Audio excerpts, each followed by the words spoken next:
Good evening, ladies and gentlemen, and welcome back to the NXTGEN Racing GT3 Championship Season 2, as brought to you on the sim racing platform known only as iRacing on PC. Tonight marks round number 10 of the 12-round calendar, and our drivers are here today in Italy at the Monza circuit, ready and waiting to go racing in the final practice session that is currently underway. But whilst we are waiting for that final practice session to conclude, we wish you all well, and let's take you through the schedule for tonight. Tonight's schedule in Greenwich Mean Time, GMT that is, or UTC, is as follows. In approximately just under 15 minutes, we'll be getting underway with a qualifying session to determine who will be on pole for the purposes of race number 1. Indeed, our grid order for race number 1, which is the sprint race that follows immediately after a 15-minute sprint, start to finish. The only strategy, get to the front of your respective field and then break away and hold on to the win to pick up the most points possible. After that, we'll be taking a brief break, but not without doing our post-race interviews of our race winners in each of the classes, and then we'll be returning just before 9 o'clock tonight, approximately at 5 to 9 tonight, in the build-up to the second race of the proceedings, and that is the all-important feature race. At 9 o'clock, the 60-minute race with the key strategic element of that mandatory pit stop, and indeed it'll be a very different calibre of race compared to the sprint. In the commentary box tonight, you have myself, Paul TX141 Walsh, also known as Britain a Spit, and with respect to this broadcast, it's being brought via free media platforms, which are available to tune in via. Firstly, you can tune in via the official NXTGEN Racing, the NXTGEN Racing YouTube channel, I should say. That is NXTGEN Racing on YouTube.com. Alternatively, if you're Facebook inclined, you can tune in via Facebook on Facebook groups, look for NXTGEN Racing. And then last but not least, if you're so Twitch inclined, you can tune in via my personal Twitch, which is TX141 on Twitch.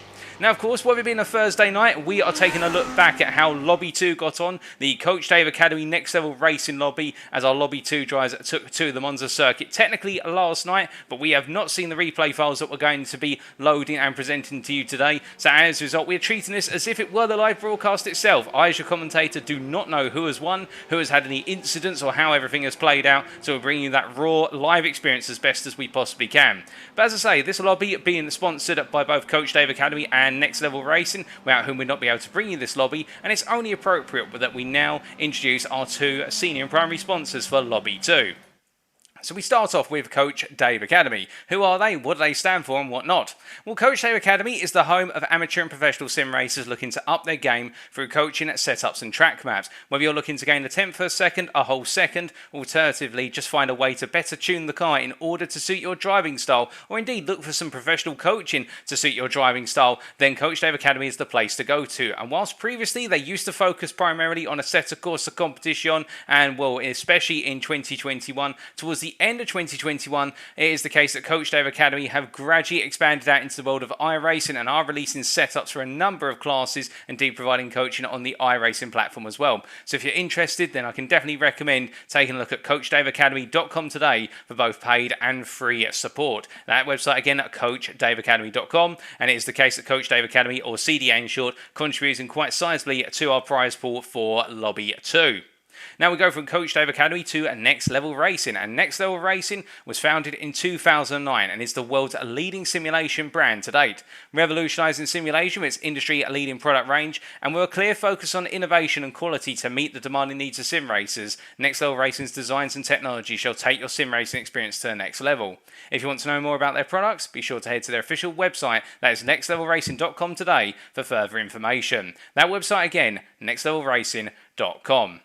Now, of course, Next Level Racing are back with us after Season 1. That partnership continues between Next Level Racing and NXTGEN Racing, and we're very grateful to have them on board for Lobby 2, and again, contributing to the prize pool of Lobby 2 throughout the course of the season. And in terms of prizes, it'll be prizes for our championship winners, also for the best overtake, I believe also for the best livery, the most improved driver, and the most consistent driver. And talking about prizes, well, to get prizes, you typically need to get points, and that brings us quite nicely onto our championship standings after what is 9 rounds. So going into what is the final 3 rounds as of tonight, starting off with the Pro Class Championship, our Drivers' Championship. We can see that after Zolder last time out, everybody's second favourite Belgian circuit, if you will, Gareth Williams continues to lead the Pro Class, expanding his lead over the pursuing pack. With Paul Walton being absent due to a race ban and a non-start at what was Zolder, as a result, Paul Walton, who we are hoping to see return to the circuit today, and I can actually confirm, I've just had it in my ear, that he is returning as of tonight. It is the case that Paul Walton, now down to P5 3, and between Williams and Walton is Alistair Kirk, the on-form TGC Racing driver who has really been building momentum. Had a bit of a weaker performance at Zolder compared to previous rounds in the second half of this season, but it's now Alistair Kirk who sits on 254 points, and if you do quick math, that is 61 points off of Gareth Williams. For Walton, however, not too far behind, a further 14 points down, and it is Matthew Prowting currently in P4 and continuing to build that momentum as he tries to hunt down the top 3. Do not count out, however, Josh Wiggins in P5, the second of the 2 RD Sim Sport drivers within Lobby 2, and it is the case that whilst Walton was not able to participate at Zolder, Wiggins was able to make the sprint race and had a non-finish in the feature race and got some all-important points to keep him just ahead of William Foyle. The Crest Autosport driver who had a phenomenal performance at Zolder last time out, picking up the perfect evening with pole position, the fastest lap in both of the races, plus the wins in both of the races, and William Foyle completely on fire, and we're expecting the Crest Autosport driver to continue where he's left off. Paul Scott in P7 there, just ahead of Lamont Wedder, and then Dan Murray and Paul Williams completing our top 10. But outside of the top 10 in the Pro Championship, we can see that Nigel Stock, the Ford GT driver, trying to continue that momentum. Only 1 point now of the Team Tetrarus driver of Paul Williams, trying to creep into the top 10 with 3 rounds to go. And Nigel Stock with that uphill battle in the Ford GT, but we'd love to see him attack each and every circuit with vehement gusto. Michael Steele unable to take part last time out, and as a result, still P12 now on 151 points, with Jamie Dory and Stuart P. Taylor closing the gap to P12, and then Stefan Albanese, Nathan Scott, James Neve, Koshi Kelly, Ed May and Rick Jansen completing our Pro Championship standings. Meanwhile, the complexion in the AM Championship is somewhat a bit different. We have Stephan Wessels with a breakaway lead and seems to be the driver who is absolutely unstoppable, the South African Frout. Racing Team Astra's #1 driver, literally in a world of his own, it would seem. Well, that was the narrative since round number 3 all the way up to round number 8. However, whilst he did dominate in the AM class last time at Zolder, the story changed a little bit because Mark Baker, our P2 man, and really the main contender versus Stephan Wessels to the championship win, did have a run of form last time out at Zolder, which saw him close the gap quite significantly to Wessels, and in the end it was a mistake in the feature race, which then meant that Mark Baker could not take the fight to Wessels at the most critical point. The gap between the two of them now in the region of 81 points, and with regards to does that mean if Wessels does well tonight that he's going to seal up the championship in the AM class, there is an outside opportunity of that occurring should Mark Baker completely drop it in both rounds, but we are expecting the AM Championship to at least go to round number 11. Darren Doherty, meanwhile, in at P3 on 274 points, now starting to break away from Davide Favo and Gareth Mills, and you can see Doherty there really in a bit of a no man's land as he tries to hunt down Mark Baker. The gap between the two of them, 40 points and closing, albeit it wasn't close last time out, given the fact that both drivers picked up equivalent points across the 2 races. Davide Favo and Gareth Mills, the 2 South African drivers of different teams, Favo of Racing Team Astra, Gareth Mills the GM Racing Privateer, both of them on 248 points, and that rivalry for P4 is going to only continue as they go to Monza, with the gap now literally 0, with both drivers having good performances at Zolder. Elwyn Sykes and Mark Sykes there P6, P7, Chris Keenan P8, Liam Tapp P9, and Travis Linscombe Hatfield, after what was a promising debut in the series and that momentum building up, unable to take part at Zolder, and as a result dropping down to P10. Outside of the top 10 in the AM class, we can see Jack Wyborn there in P11, able to make it in the sprint race all the way to the end, but a non-finish in the feature, seeing him lose out on some critical points. Paul Colburn unable to take part at Zolder, and Sean Scudder down in P13, but continuing to build up the momentum and really being the number 2, or the teammate to what is Stephan Wessels, with regards to the fact that he was right behind in terms of the overall race pace, besides Mark Baker being between the two of them. Tom Delaney, Mark Jardine, Arenas Hamron, Andy Walmsley, Luke Hobson, Rhys Young and Adam BM Quinn completing your AM Championship standings in the Drivers' Championship. And unfortunately, we're not going to be able to bring you the Teams' Championship standings as of this round, due to the fact the calculations have not yet been done, quite complex calculations, and as a result, we'll be jumping straight to, well, away from our points, we'll be jumping straight to the track. And that is, we are here tonight at the Autodromo Nacional Monza, the Grand Prix layout, the circuit that needs no introduction, but it can be introduced as what is the Cathedral of Speed in Italy, located in the Monza region of Italy. This circuit consists of 11 corners, as depicted by the circuit map given to us by simracingwiki.com, to whom we're forever grateful. This circuit, as you can see from the picture, it is the case. There are 4 extended straights, separated by 3 chicanes and 2 medium speed apexes, and it really is the case, well, 3 medium speed apexes if you treat the 2 Les Mo's as separate corners, turns 6 and 7, but it is the case around here. It's the decisions on the draft. It's all about the slipstream and the low downforce. And well, let's give you an on-board here as we ride on board with Nigel Stock, the pro driver who takes us around in the Ford GT. So charging all the way down to turn number 1 here, you'll see these up at 160 miles an hour. By the time he goes into the braking zone, 161, coming all the way down the gearbox to what is first gear and turning through the first chicane known as Rettifilio, making his way through turns 1 and 2 before stamping back on the loud pedal. And it's all about getting on the throttle as soon as possible as the car rotates through turn 2, because now you've got the long run through turn number 3, known as Curva Grande, in the run up towards the Regia chicane of turns 4 and 5. Now, of course, here we will see stock go up into top gear most likely. Some drivers may stay in the top end of 5th gear as he makes his way into the braking zone now for turns 4 and 5. Going down from a slightly lower top speed, but you can see here a slightly faster chicane here, more of a flow to turns 4 and 5, and wanting to carry as much speed as possible between the 2 apexes as he now charges into sector 2. Making his way through the first of 2 Lesmos, then through what is turn number 6, the medium speed apex corner of what is turn 6, and then leading up to the second Lesmo, which is slightly slower by comparison, but we'll see him use 3rd gear then, much like the first of 2 Lesmos, and that's the long run down the Cerro Clio straight, also known as the Curva de Cerro Clio, in the fact there is a curve into the straight here, but it is not treated as a classified corner. And as he makes his way now in the long charge down towards the 3rd and final chicane, that is Ascari, the medium speed chicane, as he breaks down into turn number 8, coming down from 6th to 3rd gear and immediately balancing the throttle through turn number 9 before clattering over the apex of turn 10, riding high on that apex curve, not too high as to launch the car, but riding it enough in order to rotate the car whilst full on the throttle, and now charging all the way down towards the final corner, known as the Curva de Parabolica, or Parabolica as we call it in short. 6th gear and breaking down at approximately the 70 metre marker there, down to 3rd gear, and immediately getting back on the throttle as soon as he sees the marshal's post in order to charge to the finish line here as he comes on for a nice smooth lap, but very intense lap. It's all about getting on the throttle as soon as possible. Thank you to Nigel Stock. Now, as for our rules tonight, our drivers shall be running the iRacing low downforce fixed setups for tonight's races, and in the sprint race, it will be the case that each driver will have 1 fast repair available, and a driver shall receive a drive-through penalty if they accumulate 17 or more instant points.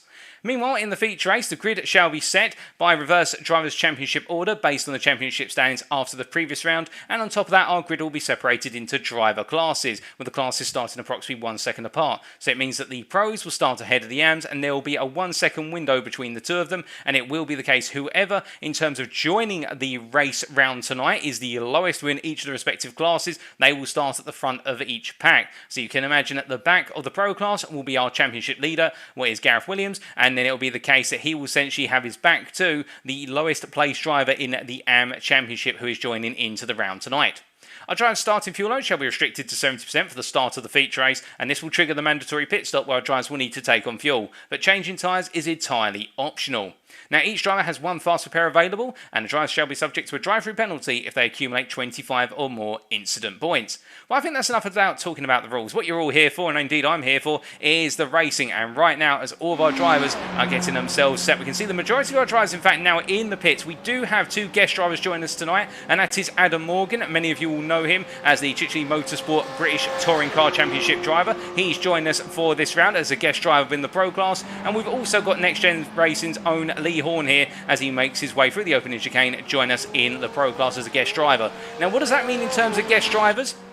Can they have an impact on the championship or anything along those lines? No, they are simply here as guests, and they are expected to race fairly, but also race sensibly in the fact that if there's a major championship battle going on, they must respect the fact that whilst they're allowed to go race and indeed have some great side-by-side action and whatnot, at the end of the day, they are not contributing to the overall outcome of the championship, and so they should not look to intentionally sway the championship as such. But still, we do have guest drivers appear from time to time. We had a number of wildcard drivers, indeed guest drivers in Season 1. We've already had a good number of guest drivers in Season 2 as well, so you may remember a rather infamous face in the form of Antonio Giovinazzi joining us as part of what was our round at Le Mans, and it is the case we have Lee Horn and Adam Morgan joining us tonight. As we check on you guys and girls in the chat, and we say hello in the Facebook chat there too, Katie Eames, and it is the case of Katie Eames saying whoever manages to qualify ahead will most definitely take the points of the sprint, but it could be a great battle in the feature if they finish close together, and that is in reference to we were talking about just in the build-up to Mark Baker and Stephan Wessels, who are both parked in the pit lane right now. You can see Mark Baker at a distance there. Meanwhile, it is the case Stephan Wessels a little bit further up the pit lane. We can also see there in the YouTube chat, Stuart Taylor saying hello and good evening to you, Stuart, as well. We've also got Tack Ali in the Twitch chat saying good evening, Paul, and good evening, everyone. Good evening to you, Mr. Ali. And we can also see Scorpion on Fire in the Twitch chat saying, hey, Paul, can't wait to see what tonight has in store. Indeed, I'm looking forward to it as well. And we've also got Elwyn Sykes there, who was racing as of last night. And of course, you'll see in the chat a number of our drivers who raced in this round, and indeed raced in this lobby. They'll be in the chat. Of course, they've been told not to reveal what happens, not to give give away any spoilers, but it's great to see them tune in. And also, some of you guys and girls who are not racing, but just tuning in for the fun of it and enjoying the racing as we do get the transition over to what is qualifying, ladies and gentlemen. So without further ado, qualifying is about to get underway. 15 minutes. Who is going to be on pole and how is our grid going to line up as all of our drivers getting out of the pit lane already? And as they do, we try to catch them as they all storm out the pits here, and you can see everyone trying to get out as soon as possible, and I think this is a sign really of things to come. And it's much like what we did see in what was the qualifying for the Apex Racing Academy lobby last night, which was broadcasted live at the Monza circuit. And it is the case, everybody trying to get out of the pits as soon as possible. But what we saw there, and we expect to see again tonight, is we are going to be seeing a large number of drivers effectively queue up over the course of this qualifying session. And the simple reason for that is because, as we said earlier, this circuit is all about the draft. We have 4 very long straights, and what that means is that drivers will not want to be necessarily in clear air, but instead they will want to have a car in front of them who they can use to get the tow. Now you can see here, for example, Gareth Williams and already Jamie Doherty just ahead of them. It is the case of the 2 next-gen racing drivers, both in the Pro Championship. Gareth Williams, of course, being the championship leader. Jamie Doherty being in the mid-pack of the championship at the moment, trying to charge his way up through the order, through into the top 10 and trying to go after a top 5 finish. Although I think that might be quite the achievement if he's able to achieve that over the remaining rounds in the championship. But what you can see here is the fact that Gareth Williams already tucking himself nicely into the slipstream, into what is the clear air, also into the dirty air that's coming off the back of Jamie Doherty.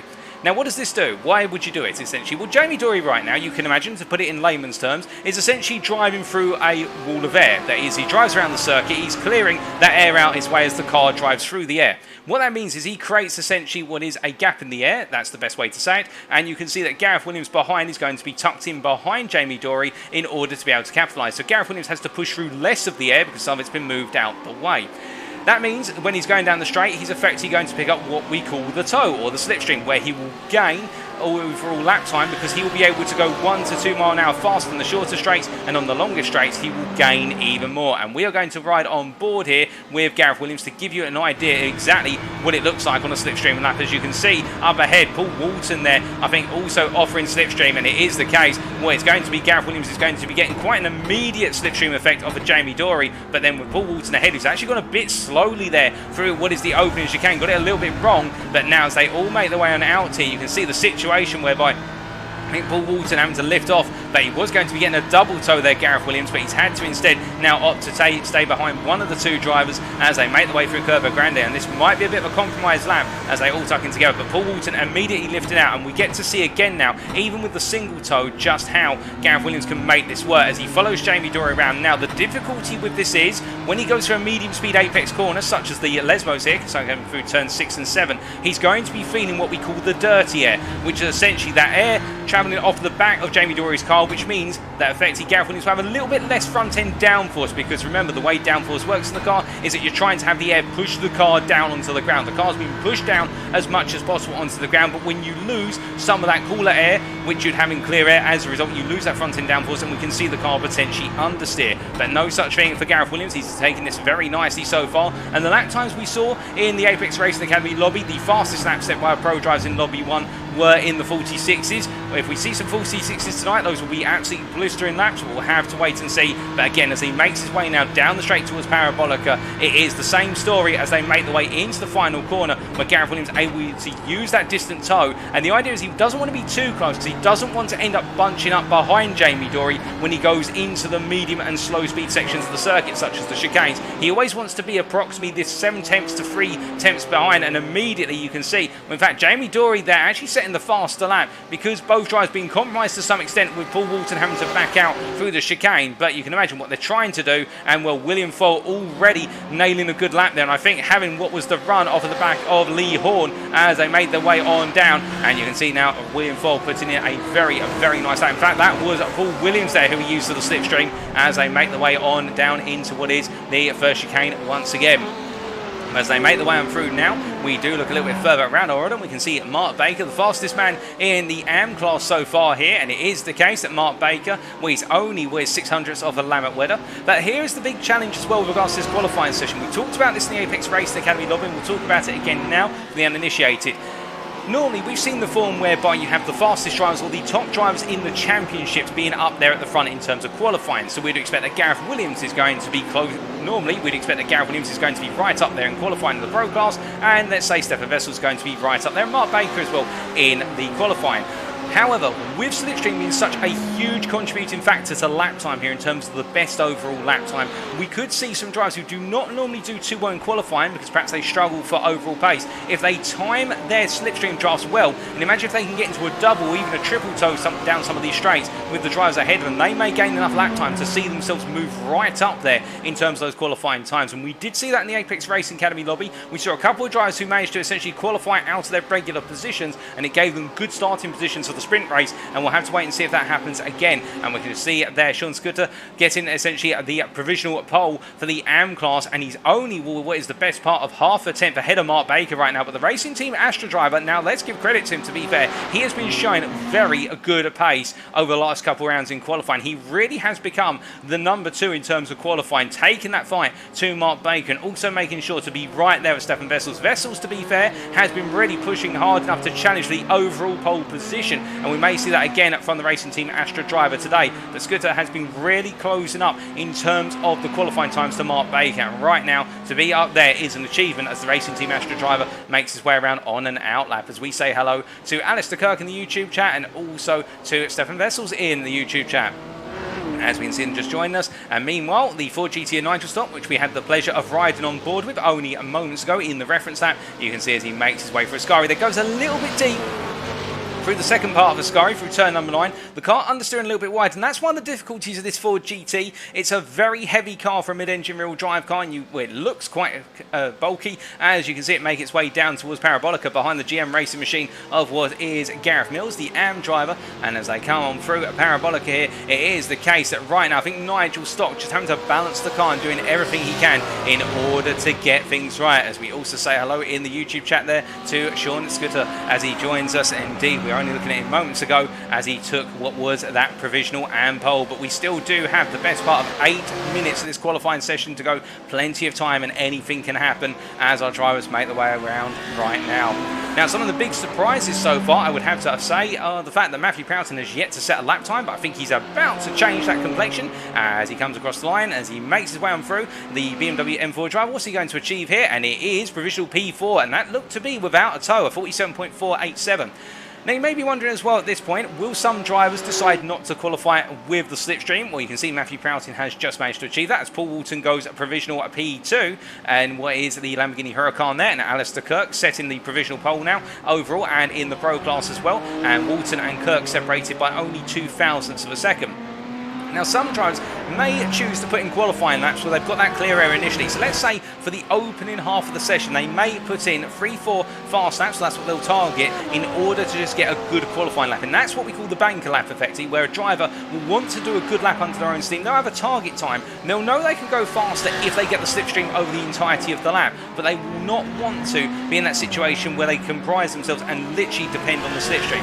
I'm one such driver like that. In my experience of sim racing, I always like to put laps in clear air before I then go look for the toe around a circuit such as Monza. And the simple reason for that is it's a huge risk if you keep looking for the toe, because you can imagine, and we saw it right at the start where we rode on board with Gareth Williams with Jamie Doherty just ahead and Paul Walton just ahead of the pair of them. Walton got it wrong at what was the Retifilio chicane, and then as a result we saw that both Doherty and Williams were compromised on that lap. And you can imagine if that happens 4 or 5 times over the session just through natural causes, drivers getting it wrong, drivers not spacing out to one another, at the end of the qualifying session you're literally on the bubble then, and you haven't got a lap to your name, so you've got to suddenly reserve it all to the final lap. And we can see here Paul Walton making it sure to state his claim early to that opportunity to get himself right up onto that front row, as we see Mark Baker almost lose it there in the rear of your picture and keeping the rear together just about. And we did see a number of drivers get caught out by the exit of turn 10. Very slippery, that runoff area just beyond the exit of turn 10 as he parks up and heads back to the pits. Excuse me, but it is the case that with Paul Scott making his way on the round right now, currently down in P10 within the overall standings, and that is P9 in the Pro Class. I was about to say P10 in the Pro Class, but then it was the case that Sean Scudder has managed to jump ahead once again, and what is it, retake that AM pole. As we see Lamont Weather, they're getting a bit wrong, and Nigel Stott having to take evasive action on the run out to Regia. But meanwhile, the Irishman Darren Doherty in the rather fetching livery as he makes his way on through, and as he comes around right now. You can see it's one of those situations he comes across the line. Well, it is the case that Darren Doherty a little bit off the pace right now, the AM driver, but again, qualifying has not necessarily been the thing he's been best at, Darren Doherty. It's normally the case that he's really come alive in the races, and the Irishman indeed, as he makes his way down into the braking zone for Red Fido. He's the one to watch out for when we are in the sprint, but more so in the feature. He just has a knack for finding the time as he goes through that feature race. He just seems to come alive. He seems to revel in what is the longer racing, as we say hello to Pui Pecco in the YouTube chat there, who's saying a lot of drivers getting caught out by the exit of turn 10. That sounds like a bad omen. Well, it could be indeed, and if the form of last night is anything to go with regards to there being one huge moment from a multitude of drivers coming out of what was turn 10, well, I hope we don't see an incident like that tonight, but you never know what happens in motor racing, whether it be simulated or in the real world. As meanwhile, we see Elwyn Sykes here having a bit of a difficult qualifying session at the moment, down in P21 overall, P7 in class. And in terms of where is he in relation to his main rival, and that is Gareth Mills. Well, Gareth Mills currently in P4. Meanwhile, it is the case that Sykes in P7. And remember, these two are separated only by result count back, with Elwyn Sykes ahead of Gareth Mills. Meanwhile, we can see that Stephan Wessels has now put in a much faster lap here, and that is for P2 in the AM class. And as he makes his way around P12 overall, it's one of those situations whereby I think Wessels will feel as though he's got a bit more of a lap to do here before he calls it a day, with 4 minutes to go. And as he makes his way through turn 3 right now, through Curva Grande, he has got Lambert Wedder tucked in very tight behind. Now, Wessels was the fastest driver at the end of the practice session, the build-up, but it is the case, of course, practice is never necessarily the indicator of what exactly is going to happen in qualifying. Anything can happen as Wessels makes his way back to the pit, and Lambert Wedder continues to soldier on here. Currently P7 overall, P7 in class as well. The Team Racing Netherlands driver, as he makes his way on through in the very distinctive Orange Army BMW M4 with the Vershaft logo on the side, referring to Tony Vershaft, of course. And as he makes his way now down Serraglio, it is the case that Lambert Wedder has been one of those drivers who's been right in the midfield battling, and well, we look forward to seeing what he's able to do today, as Jamie Dory just pips him into P7 on 47.552. Also say hello to what is the Next Gen Racing channel and user in the Facebook chat, and that is Mark Sykes. And good evening to you, Mr. Mark Sykes. Hope you're doing well. And indeed, to everyone tuning in right now, I hope you're all doing well. You're having a good week so far. It, of course, is Thursday, and as they make their way on around right now, it is the case, well, the weekend is just around the corner, and we will have to wait and see. And, well, it may be the case that we are seeing our time screen pick up some odd laps as well, as we see it here, Paul Walton making his way on around, and currently in P2, but we are getting a little bit of a correction there in the YouTube chat to say that some of these laps may have track limits on them which have not been accounted for by the time screen, which is so, well, we'll have to wait and see how those laps all factor in come the end of qualifying. We may see those standings slightly change when we go over to the sprint race, but right now it is looking as though Alistair Kirk, the fastest man on circuit in this qualifying session, on a 47.373. Nobody to break into the 46s yet, but it is the case that Alistair Kirk, the TGC Racing driver here, really coming alive in the second half of the season, and will we see him manage to take that pole position? That is the big question. As we say good evening to Darren Doherty in the YouTube chat as well. Good evening to you, Darren. And well, right now we can see it there. It is the case that Kirk offering a bit of slipstream to one of his teammates who phased out of existence very briefly and hopefully does reappear very shortly. Oh, there he does indeed, and that is Stuart Taylor in the Ferrari just behind Stuart P. Taylor as they make their way on through what is the right-hander of Lesmo 1 and into Lesmo 2. 2 minutes of this qualifying session to go, plus the final laps our drivers are on. And it is looking as though at this point in time, well, it's Alistair Kirk who's currently provisional pole in the Pro class, and we have Sean Scooter who is provisional pole in the AM class down in P10. As we just see right now, Stuart Taylor following his teammate on through, and the two of them working together in order to try and give Taylor an improved lap time. As we do see Paul Walton there, well, it does look as though he's matched Alistair Kirk's time of a 47.374, but he's listed as P2, so it must be by literally tenths of a thousandth of a second. As we continue to see, it is the case that TGC Racing trying to do a little bit of teamcraft here, and Lambert Wedder capitalising in the rear of the camera shot, just trying to get that distant toe off of the Ferrari and Lamborghini Huracan. And of course, if Lambert Wedder can make this work, it could gain him massively. And as Stuart Taylor comes out of the final quarter here, what's it going to be for the TGC Racing driver? He went onto this lap in P12 in class, and as he comes across that timeline, he does not improve, and neither does Lambert Wedder. Both drivers not improving, and instead now having to go once again. But meanwhile, we look from them. So a bit further down the order, and we can see Elwin Sykes here down P22, P8 in class. And we'll just to give you a quick summary of how the classes are shaping up right now as we do take a look at our class sets. So we just take a brief moment. We can see that right now our top 5 in the pro class is Alistair Kirk and Paul Walton on near identical laps, with William Full only 9 thousandths behind, and it's Gareth Williams ahead of Matthew Prowting. Meanwhile, it's Sean Scooter with the fastest lap in the AM class, and that is almost 2 tenths ahead of Stephan Wessels. Mark Baker P3, and then we also have Gareth Mills P4, and what is Darren Doherty a P5, as now we are about to see how this qualifying session wraps up as the 15 minutes is complete, as our drivers are either in the pits. We've got multiple drivers in the pits. We've got about half our field out there, and Stephan Wessels comes across the line, and my goodness, he has absolutely blown away expectations once again. A 47.355, that is 2 hundredths faster than Alistair Kirk. I think Wessels may have done the majority of that lap under his own steam without the slipstream. It doesn't look as though he had anyone to support him,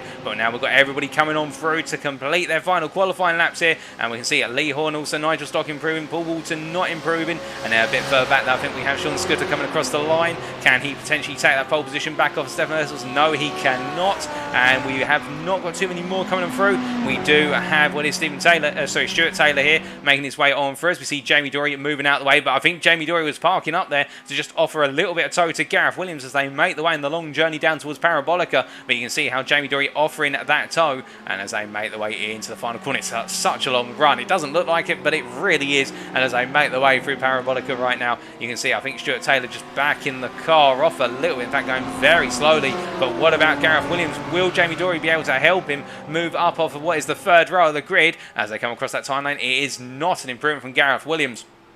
And that's qualifying complete, ladies and gentlemen, as everybody has now finished their final lap. The only driver making their way around right now is Paul Scott, but I do believe that lap was started. Indeed, I think that lap is going to be an aborted lap effectively, because that lap was started after the 15 minutes. So it does mean that Stephan Wessels takes the overall pole position in the end by 2 hundredths of a second versus Alistair Kirk, who takes the pole position in the pro class. But it is the AM driver, Stephan Wessels, who once again sets the pace. And to be fair, we can see, if you look at the time screen on the left-hand side, you can see the AMs really being outmatched in terms of that lap time versus the pros. Sean Scooter and Mark Baker being the ones to buck the trend, but then we do have that clear classification cut between what is the pros and the AMs, with the AM pack really starting off from P18 downwards. But that is qualifying, and now we wait to get underway for the purposes of race number 1, as we are just waiting for the transition. But definitely a qualifying session which threw in a few surprises there. I think one of the biggest surprises, Gareth Williams once again just not quite up there in terms of that qualifying pace, in terms of P4 in class, P5 overall, and also Jamie Dory down in P8 this time in the Audi R8. We know the Audi is up against it to a degree here at Monza, with the fact it's more of a handling car rather than a power car, but that is a surprise. But the biggest surprise, I would say, is Nigel Stock in the Ford GT all the way down in P14 and class, P17 overall. It has not worked out for Stock. I think again he'll be looking forward to the race rather than qualifying. That seems to be where he excels, is under race pressure.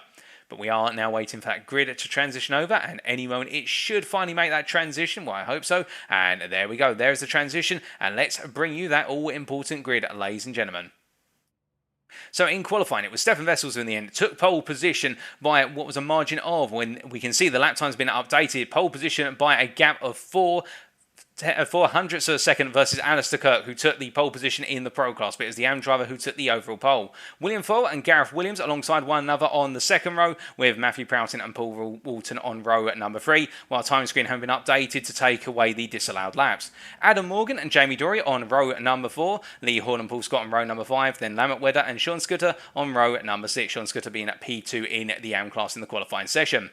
We then have Mark Baker and Josh Wiggins on row at number 7, Stuart P. Taylor and Paul Williams on row number 8, and Nigel Stock, the last of our pro drivers, at P17, starting off row at number 9. With Gareth Mills alongside him in the privateer in the AM class, with Darren Doherty and Davide Favo on row number 10. Mark Sykes and Elwin Sykes, the two Sykes individuals, albeit not in the same family, starting on row at number 11, and Chris Keenan and Liam Tack completing our qualifying order, indeed our grid in order for race number 1. We did a qualifying session in the end, which was all about the tow, but at the same time, as we do now look to that grid that is lining up here, it was also the case the number of drivers opting to go for laps without the tow, and particularly Stephan Wessels, who seemed to get it all right on the night.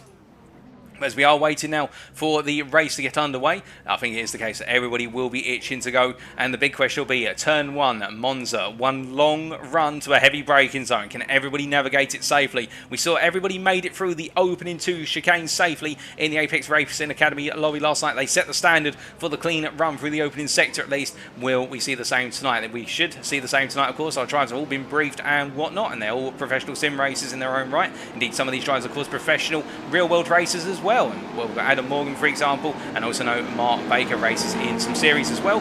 And well, as they make their way now through what is Ascari here, we do look to the blimp camera and we can see the Snake Trainer cars under the pace car in front of them as they make their way on through. Lovely to see all of our drivers coming out in full force here as they make their way on through, and they begin to bunch back up once again in the run down towards Parabolic. And it will be the case, there'll be Stephan Wessels who takes our drivers away as they all make their way on down. It'll be Wessels who takes us to the green as we now look back to the close-up cameras here. And you can see everybody just gradually make their way down on the manual double file formation, and as they come down towards Parabolica, we'll likely see the safety car peel away and pull off into the distance. There'll be Wessels who controls the pace and essentially dictates when our drivers make it to the green to go racing.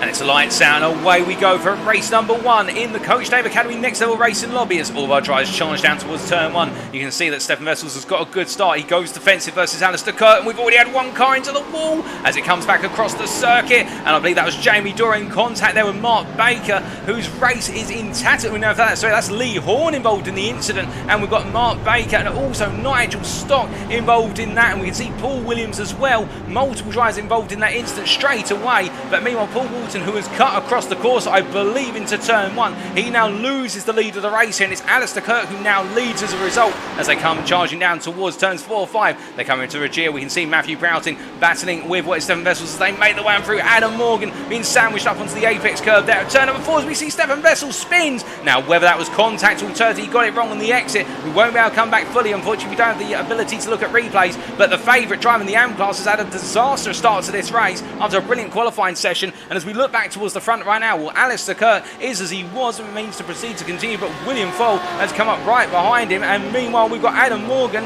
who's going very slowly, coming out of what is the second of the 2 Lesmos here and just building up the speed once again. It has been a very dramatic start to the proceedings as all of our drivers now make their way down towards the sky. We can see Lambert Wedder battling with Jamie Doherty, gains the position through the inside, and as they make their way through right now, Doherty not fighting this one too hard. I think just waiting for that opportunity to come back, but you can already see the top 4 have broken away and have got a sizable gap between themselves and then the rest of the pursuing pack as they all snake train their way down towards Parabolica. We look back up towards the leaders right now, and as they come through the corner, why I say that, we're going to look back to almost a 3 wide situation as Lambert Wedder defends in the middle of the road, and Jamie Doherty tries to look up the inside of Joshua Wiggins, but he doesn't quite manage to do it.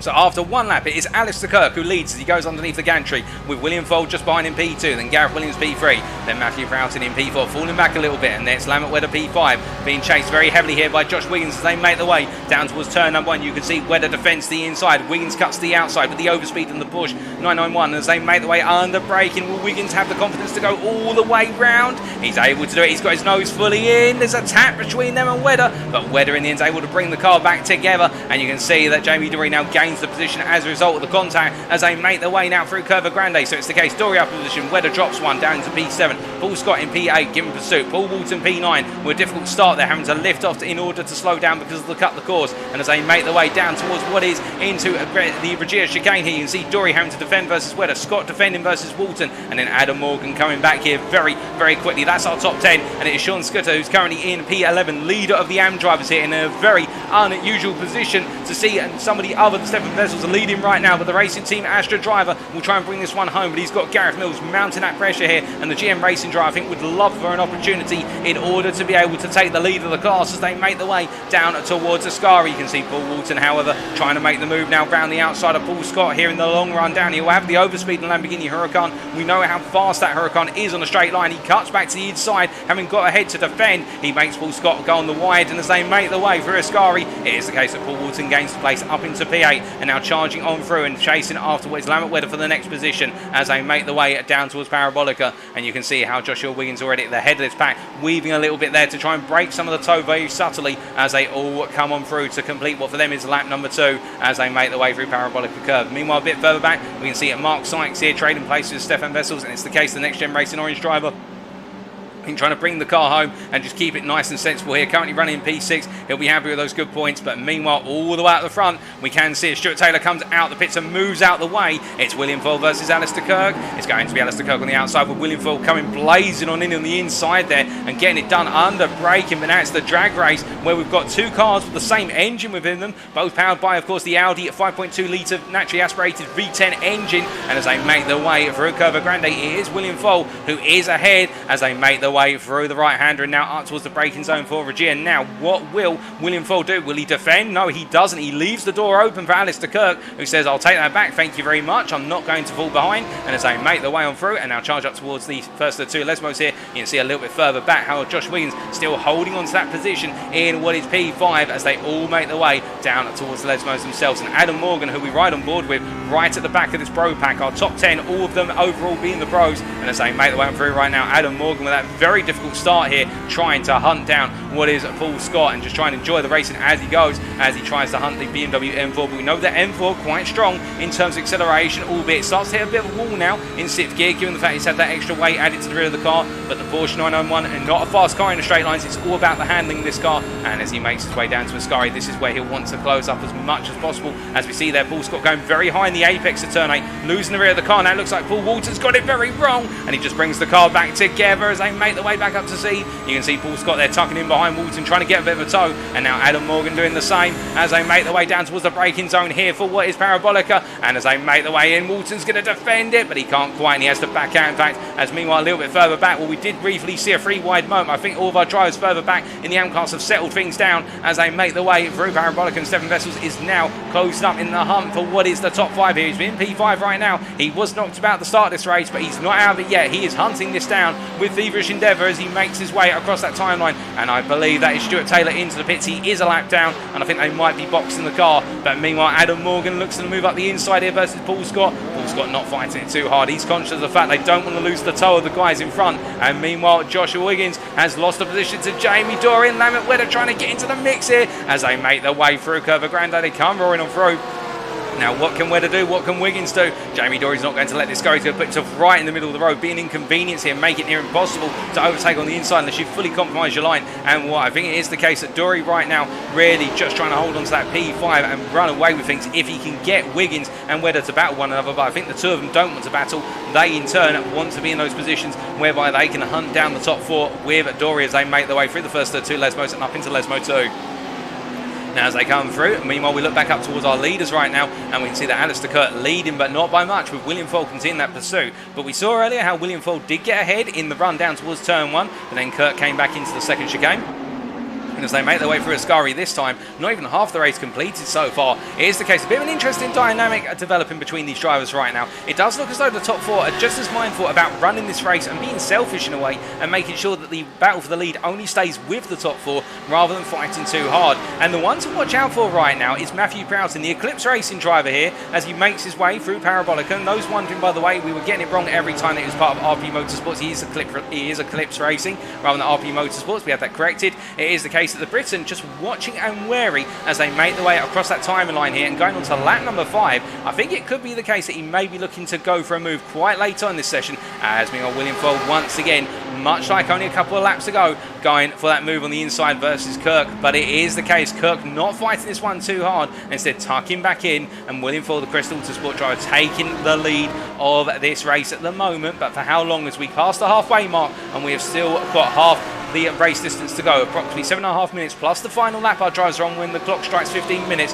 Who is going to be bringing it home? Well, that is the big question, of course, in everyone's mind. As meanwhile, we can see it. Joshua Wiggins here, the RD Simsport driver, pursuing Jamie Doherty once again. But it has calmed down as well in this battle for P5. I think all these drivers now aware of the fact they need to work together somewhat in order to try and gain the positions off of one another. As meanwhile, I think it's the case. Well, I think William Foles had a bit of a mistake as he makes his way through what is the first of two Lesbos, because he's lost 2 positions. And from what I gather, I think he had a bit of a bad run through the Regia chicane I'm hearing in my ear, and the rear of the car got unsettled and he had to back off the throttle in order to stabilise it, otherwise we would have completely lost him. And we can see he's dropped down to P3 as he continues to push after Williams and Kirk as they make the way down towards what it is Ascari. Now as they come up towards this braking zone here, will we see Foyle get aggressive, or will we see Gareth Williams potentially get aggressive now that he knows he can potentially hound down the win of this race? And Williams would love to do that, to really put the championship to bed or give himself a massive advantage going into Motegi in a week's time. Of course, we do have 2 races today. Is in the back of your picture, that's Paul Walton.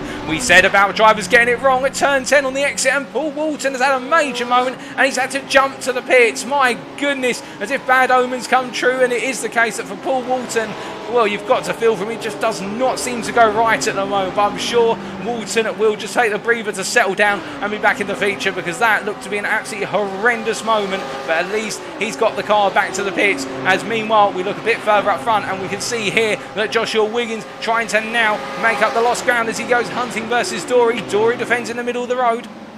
As they come down to the braking zone, no change here, but you can see in the rear of your picture how Paul Scott now really closing up as they all make the way on through. And we say hello to Josh Wiggins in the chat there as they make their way through turn 2 and all the way through towards Curva Grande. But we look from our pro drivers briefly to what is our AM drivers, and it's still Sean Scooter who is leading the AM class here, the best part of what is 7 seconds ahead of Davide Favo. And Davide Favo having an absolute mincemeat of a run through what was the opening chicane now. I think getting it all sorts of wrong, and as a result he's fallen backwards quite a bit to what is Darren Doherty right now. But as they make their way up towards what is the chicane here of Regia, and you can see how Favo, well, he's got the comfort of the fact he's got Nigel Stock between him and P3 man Darren Doherty here, and the Irishman giving that pursuit as the privateer as they make their way up towards what is the Lesmo 1. Now as they come on through, I think it is the case that Doherty will be hoping that Nigel Stock can either disrupt Scooter or just move out the way, because he is effectively a lap down. But I think Nigel Stott has aspirations to unlap himself in this pack, but they're running out of time, particularly for the Irishman, and he will want to get on through and go hunting down that second place. It's all critical points for him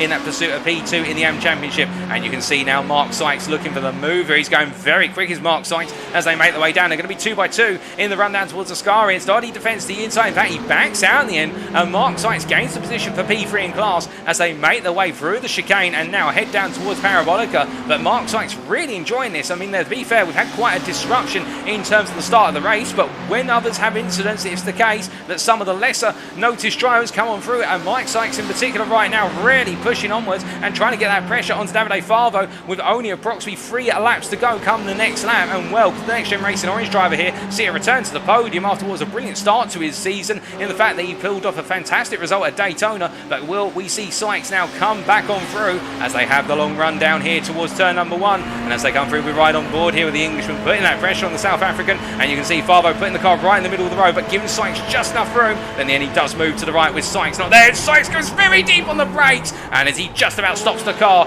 well, to be fair to Sykes, he went all in, he put all of his chips in and he managed to get the car stopped, but that was right on the limit. You can see Darren Doherty now will look to capitalise as they make the way on now, and Sykes I think will be absolutely pulsated with that one. I think the heart might have skipped a beat as he makes his way through the right hander of Curva Grande. But now it is Darren Doherty who tries to go on the offensive as the Ferrari army all go to war, and as they make their way down into Regia, it is the case that Doherty on the inside, he does creep the nose in, but they're going to be side by side with the chicane, and Sykes in backs out. You can see Stephan Wessels tries to make it 3 wide on exit. That's a very rare attempt, but be fair, Wessels looking for the space, he couldn't quite find it, and Sykes in fact comes back as a result, with Doherty having to give him the space on the exit of Regia, and Doherty having a very poor exit, and now it's Stephan Wessels who goes side by side with Doherty. As they come through Lesmo 2, you can see Wessels backing out. They're realising there's more to it than that one corner as they make their way down Seraglio.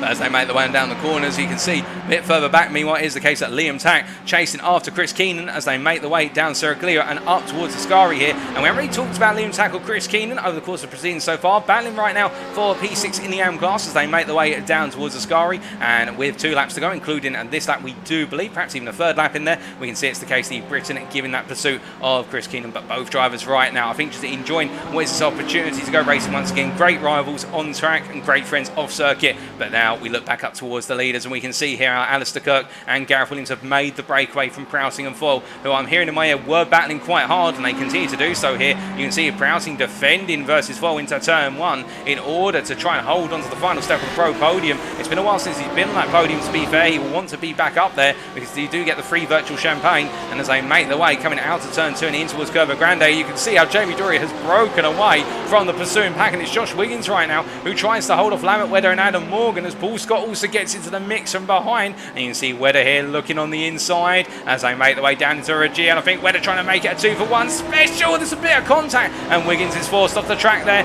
as they make the way back up to speed. You can see Wiggins holds on and Adam Morgan meanwhile puts himself on the inside into Lesmo 1, and as they make the way through, where it's going to be Wedder who's going to try and go all the way around. Wiggins however has to back off through the corner, I do believe, because of the cut, and as a result he has to yield the time he's gained. And as they make the way on through Lesmo 2, I think Wiggins will be breathing a bit of anger there with regards to the fact he will feel as though he was forced off the circuit with that contact, but still that's one for the shoulds to look at as we see Adam Morgan giving that pursuit now. And as they make the way on down towards where's Ascari here, meanwhile Alistair Kirk holding on to the lead. It's the case he's been battling with Gareth Williams into this corner. We see Adam Morgan making a nice smooth move up the inside of Wes Lambert Wedder in the hunt for P6 as they make the way now through the exit of turn 10 and charge down towards Parabolica. But as they come on through now, it's the case with less than a minute to go, we'll have one more lap of racing after this. And as they make the way down towards Parabolica, I think Adam Morgan now having to worry about that defensive posture as they come through, and Wedder's going to try and go all the way round, but in the end he can't quite find it as Morgan gets it nice and tight on the brakes. But Wedder goes to the cutback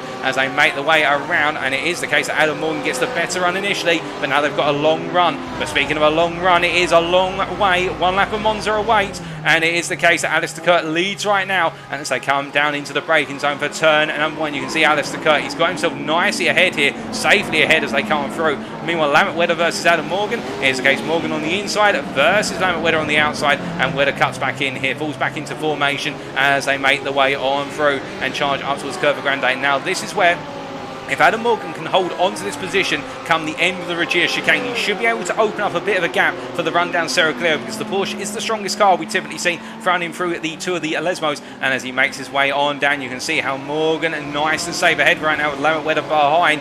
No change between all 4 drivers here. They all stay in formation as they come on through. But meanwhile, we look back up towards our leader who is feeling that pressure as Gareth Williams and Matthew Prowting there. William Foyle a bit further back. I think William Foyle at this point may just be watching and keeping the perspective. But as they make the way through, we see, oh goodness me, and that looks to be Paul Scott who's had a major moment. I'm not sure there was contact between the 2 of them there, but it does look as though Paul Scott has been involved in a huge incident of some description. But as we look back up towards our leaders right now, you see Alistair Kirk holding on, but Matthew Prowting meanwhile all over the back of Gareth Williams as they make the way on through Ascari here. There's only 1 more corner to go, and as they make the way down towards Parabolica, it is the case. Well, I think Alistair Kirk will be safe at this point. He's got enough of an advantage, just over half a second. But what about Prowting? Will he go for it? Will he go for the send at the last possible moment? No, he waits very patiently, and as they all come on through Parabolica, well, the TGC Racing driver, he was started off strong today and he plans to continue that way, because as he comes out of the final corner, it is Alistair Kirk who takes the win at Monza in the Sprint Racing Lobby 2 in the Pro Class and overall, ahead of Gareth Williams,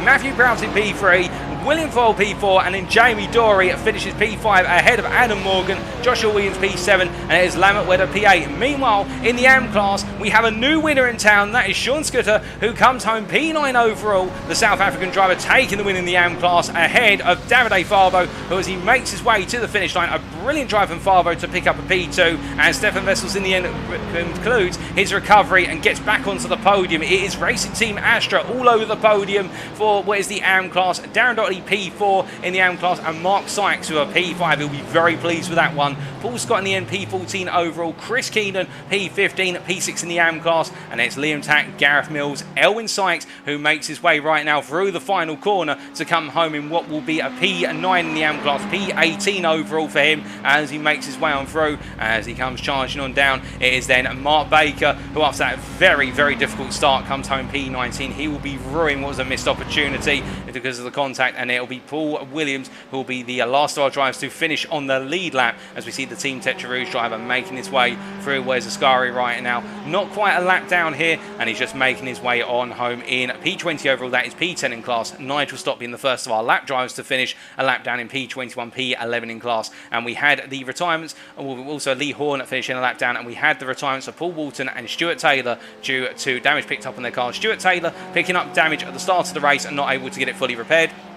And Paul Walton, of course, with that horror moment coming out of what was Ascari and sending the car into the wall for the rear end coming loose. As we see Paul Williams coming across the line here.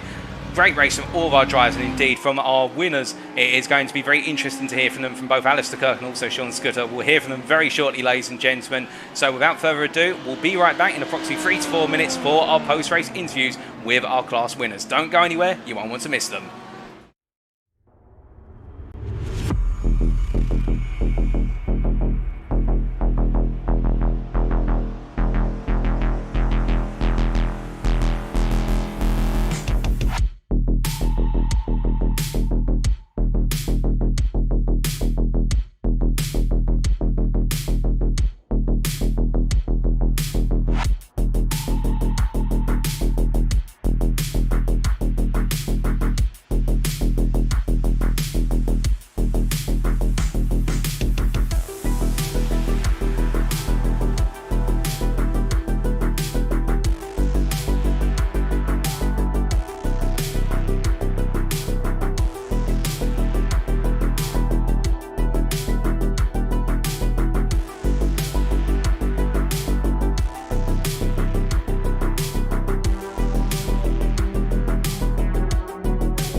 Alrighty, ladies and gentlemen, we are back and ready to go for our post-race interviews with our race winners in each of the classes. Now, what a race in the sprint. There was a major incident, of course, in the rundown towards turn 1, which didn't affect too many of our leaders per se in the pro class, but it massively affected the midfield, where we had the majority of our leaders in the AM class, and also a number of pro drivers. And then to see what happened to Stephan Wessels on the exit of Regia on lap number 1 as well, to see him turn to having to make that recovery drive, it really opened up the field and saw some fantastic racing as a result. Recovery drives from drives, and also some drivers who haven't had the opportunity to necessarily fight for the top 5 in their classes, trying to cut on through. But we're going to be starting off with Alistair Kirk, our pro winner. Let's hear from what he's got to say, the TGC racing driver. Hello, Alistair, can you hear me? Hello, mate, you alright? Alistair, a brilliant drive from yourself to bring home the win in the sprint at Monza. How does it feel to have taken the opening win at the Cathedral Speed? Yeah, no, it was really good. I didn't expect to kind of be on pole, to be honest, in qualifying. with Monza, it's all about getting a good slipstream and having a good teammate is to kind of slipstream behind is obviously all well and good. But yeah, no, the race. Obviously, I had William. Obviously, well, Stefan was on pole anyway. And I had William and Gareth behind me. And I always knew it was gonna be tricky to keep them behind. But it's with a track like this, with the slipstream being so important, you've got to. I kind of my plan was just to not to battle too much. As you can kind of see, if they wanted to go for the move, I'd let them go for the move, but try and maybe either stick it around the outside of the first chicane, or just kind of get the cut back on them and slipstream back past them, try and get them back into turn two, which I did a couple of times. So yeah, no, it's good. It's good fun. Indeed, we did see that back and forth between yourself and William Foyle in particular in the first half of the race, where the two of you seemed to have this natural rhythm of Foyle would get ahead into the first chicane, but then you'd come back at him, as you say, through what was Regia, and neither of you really losing too much time. But just dissecting things with regards to qualifying, so we saw you working quite closely with your teammate, I think it was Stuart Taylor, throughout the session. It looked as though you were able to benefit quite a bit from running in the slipstream with Taylor, but he wasn't quite able to make it work when he was the number 2 car behind. Was it the case that you just felt a bit more comfortable running in the draft, or was it just a bit more difficult when you flipped roles? Yeah, I mean, it's kind of a 50-50. It's nice to be kind of in clean air, but you also want the slipstream. So, but obviously you got to take into account there is going to be dirty air, especially around like the Lesmos and then the Scari chicane and things. It's difficult to balance, but it's all about being fair and stuff. So it's yeah. Oh, most definitely. And then coming on to the race, of course, one of the things very keen to understand from yourself, of course, we've been a four-way battle for the lead for the most part between yourself, Foyle, Prowting, and also within there, Gareth Williams. Were you hoping that this sort of pack would form into a particular order? Because we saw you up front for the majority of it, and you seemed to be more comfortable when you were the lead driver in that pack. Yeah, I mean, one driver who I didn't want to kind of get behind me was Prowting. I know, we're all very clean drivers and stuff. But kind of out of the three of, well, I'd say the four of us that were at the front there, I knew that he'd maybe be the one with, well, I say less to lose, but we're all kind of tightly bunched in the championship. But with me and Gaz being like 1 and 2 at the moment, we've got a lot more to lose than both William and Matthew. But yeah, no, I felt comfortable with Gareth and William behind me, as I knew kind of they wouldn't do anything too stupid because they know the risks and stuff. They know kind of what's at stake. But yeah, no, I'm very comfortable with defending. To be honest, it's kind of always been one of my stronger points of as a driver. It's just defending and keeping people behind me. So yeah, it's just all about being clever. So. Oh, indeed. And it worked in the end, bringing home the win after the 15 minutes. And then looking ahead to the feature, of course, you'll be starting in the penultimate position in the Pro class. What was the plan for the feature race? Again, everyone says it every week for these features, just to be consistent, taking your time, and just try not to battle with people too much. If it's coming relatively close to your pit stop, you don't want to be battling with people. And if you are kind of battling with people, just pit. You're going to lose too much time.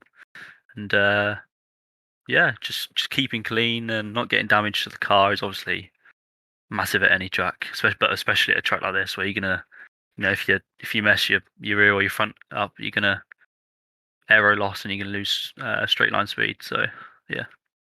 Oh, indeed. Well, we look forward to seeing how you get on in the feature. But until then, congratulations on the win in the sprint, and thank you for joining us in the interview room. Cheers, Paul.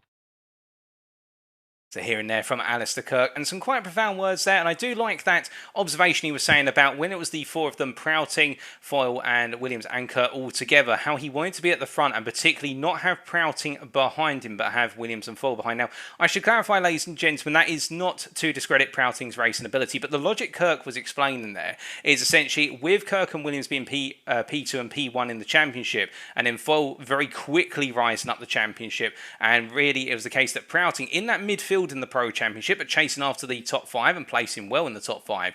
You can imagine that in Prowting's position, he will want to try and take the win, perhaps a little bit more aggressively if he so desired versus Kirk and Williams, because Kirk and Williams have that lead they want to hold on to, whereas Prowting may want to try and get the ultimate points to close the gap to leaders. So that's an interesting dynamic there, and perhaps something we don't hear as much about. It's just around that logic of who do you want to be directly behind you in the slipstream train, whereas who do you want tucked further back. But now, as we come on to what is interviewing our AM winner, well, we're going to be hearing from Sean Scudder. Let's bring him in to the interview room.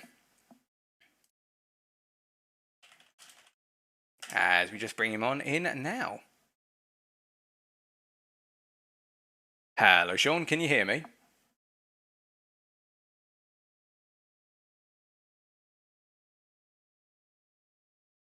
Hey, Paul, how are you? Good evening, Sean. All good, thank you. But more importantly, how are you doing? And also, how does it feel to have taken your first win in this series in the AM class? And I'm doing great. And yeah, that first one under the belt is... Sorry, say again, that didn't quite come through. Yeah, no, doing well. And that first win under the belt is really, yeah, it feels really good. Oh, brilliant. And just breaking it down, it was a good qualifying session from yourself. Not quite there for pole position. And indeed, your teammate, Stephan Wessels, in the end, blazing the field away with a last-minute lap. But still, it looked as though you had quite a bit of pace in the car in qualifying. Yeah, it was right up there in terms of the one-lap pace. It was just a matter of getting that perfectly clean lap in there. Indeed, and when the lap did come, it really showed. And then translating that into the race, we saw quite a chaotic start going down into turn number 1 and also in the run through the second chicane. Where were you in all of that? Just take us through what's going through your mind on that opening lap. It's always, at Monza, it's always kind of luck that sees you through that whole start sequence and into turn 1. It's one of the tracks where you got the biggest speed differential between your start phase and into turn 1.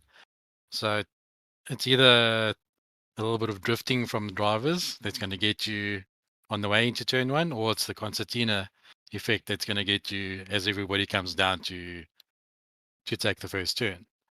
So you just try and place yourself and follow a straight line as much as you can. And then just be aware of where everybody else in front of you is going to be backing off. I see, and it definitely worked out for yourself. You had a nice, clean opening lap. And I do have to ask, when you saw your teammate Stephan Wessels have the spin coming out of the second chicane, and at that point I saw you promoted into the lead of the AM class, was it a bit of a moment where perhaps a little bit of a grin smiled on your face? Of course, you don't want your teammate to lose out, but an opportunity for you to bring home the win for Racing Team Astra? Yeah, no, sure, definitely for the opportunity for the win. It was a surreal moment, but yeah, obviously I was gutted for Stephan when I saw him in the barrier. And in terms of being up front for the rest of the race, really, it looked as though whilst you didn't really have anybody trying to, well, you weren't really closing down anybody up front within the pro class, it looked as though your teammate Davide Favo as well, running at good pace, and Stephan Wessels trying to make that recovery and finishing in P3 in the end. With not too much happening around you, what all goes through your mind at Monza? Because it's normally a track where we see everybody bunched up, but you seem to be quite in a world of your own, not really chasing anybody and just having a peaceful time of it all. Yes, as obviously I realized that I didn't need to chase anybody in front, so I didn't have to push super hard. So you just try and churn out the consistent lap times. Obviously not relaxing too much, because then you allow the opportunity for a mistake to set in. Oh, most definitely. And then just as you crossed the finish line, just take us through what was going through your mind as you took the win and also saw that it was a Racing Team Astra lockout on the podium. Yeah, no, definitely. I mean, I was very happy that the team could achieve that lockout on the podium. Obviously, in terms of the championship points that it gets for the team, and yeah, just I was super stoked on a personal note for that.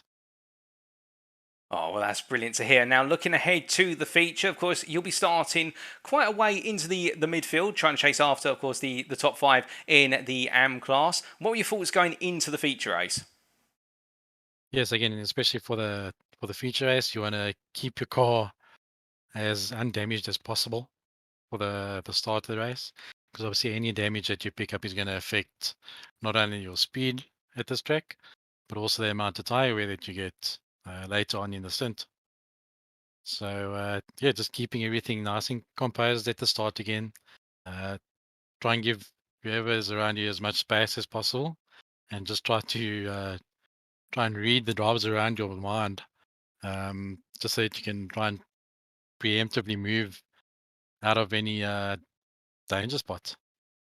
Well, indeed, a very smart approach there, and we look forward to seeing how you got on in the feature. But until then, thank you very much for joining us in the interview room, and most importantly, congratulations once again on your inaugural win in the Next Gen Racing GT3 Championship. Yeah, thank you very much.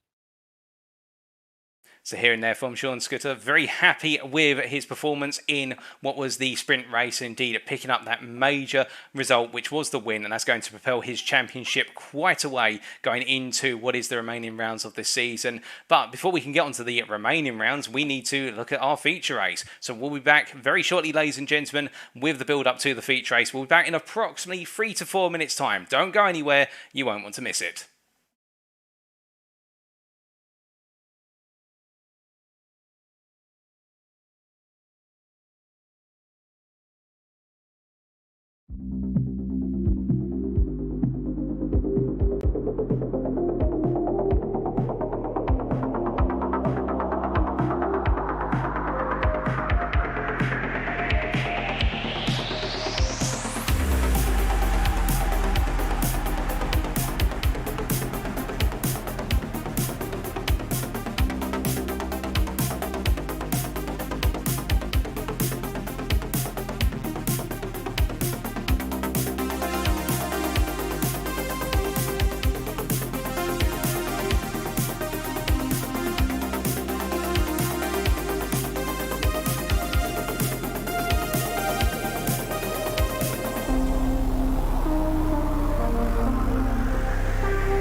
Alrighty, ladies and gentlemen, we are back then in the build-up to the feature race. We have only got approximately 5 minutes or so to go in this final warm-up session before our drivers will take to the grid for the purposes of what is the 60-minute feature. And as we heard there from Sean Scooter and also Alistair Kirk, both drivers very cognizant of the fact that it's going to need to be a smart and sensible approach going into the start of the feature, because it is 60 minutes of racing, and over the distance you can imagine that both drivers will want to score high. Indeed, every driver will want to score high. It will be a situation whereby it's going to be about the smarts and avoiding the damage, because even a small bit of aero damage can cost the driver 1 to 2 mile an hour down each and every straight around here, and you can imagine just how much time that will cost over each lap, and also come the overall race time. As we can see there, many of you in the chat, it's great to see you all tuning in tonight. And a message there from Elwin Sykes in the Facebook chat to say it's so good watching the race and all the other action that goes on. Great racing the boys are putting on. Indeed, fantastic racing from everyone. But I do hope we get to see a little bit more of Paul Williams, the Team Tetrarooge Pro driver in the feature race. Of course, having a very difficult sprint race. Well, the fact he was involved in that incident on the opening lap. And it was a very unfortunate incident. I think the stewards are going to have to go to work in terms of dissecting exactly what happened. But a number of drivers saw their races go very wrong, as we see Nigel Stock there getting it very wrong and managing to put the Ford GT on its roof, it would seem. Now, he won't want to be doing that for the purposes of what is the actual feature race itself, but it is the case that right now I think Nigel Stock's going to need to turn that frown upside down and turn it up the right way, as meanwhile we can see it is the case that Mark Baker, the other Team Tetrarooge driver at this point in time, well, the AM driver having that difficult start to his tonight as well, with the sprint race going horrifically wrong. And really you can imagine that Mark Baker probably, when he got out the car come the end of the sprint race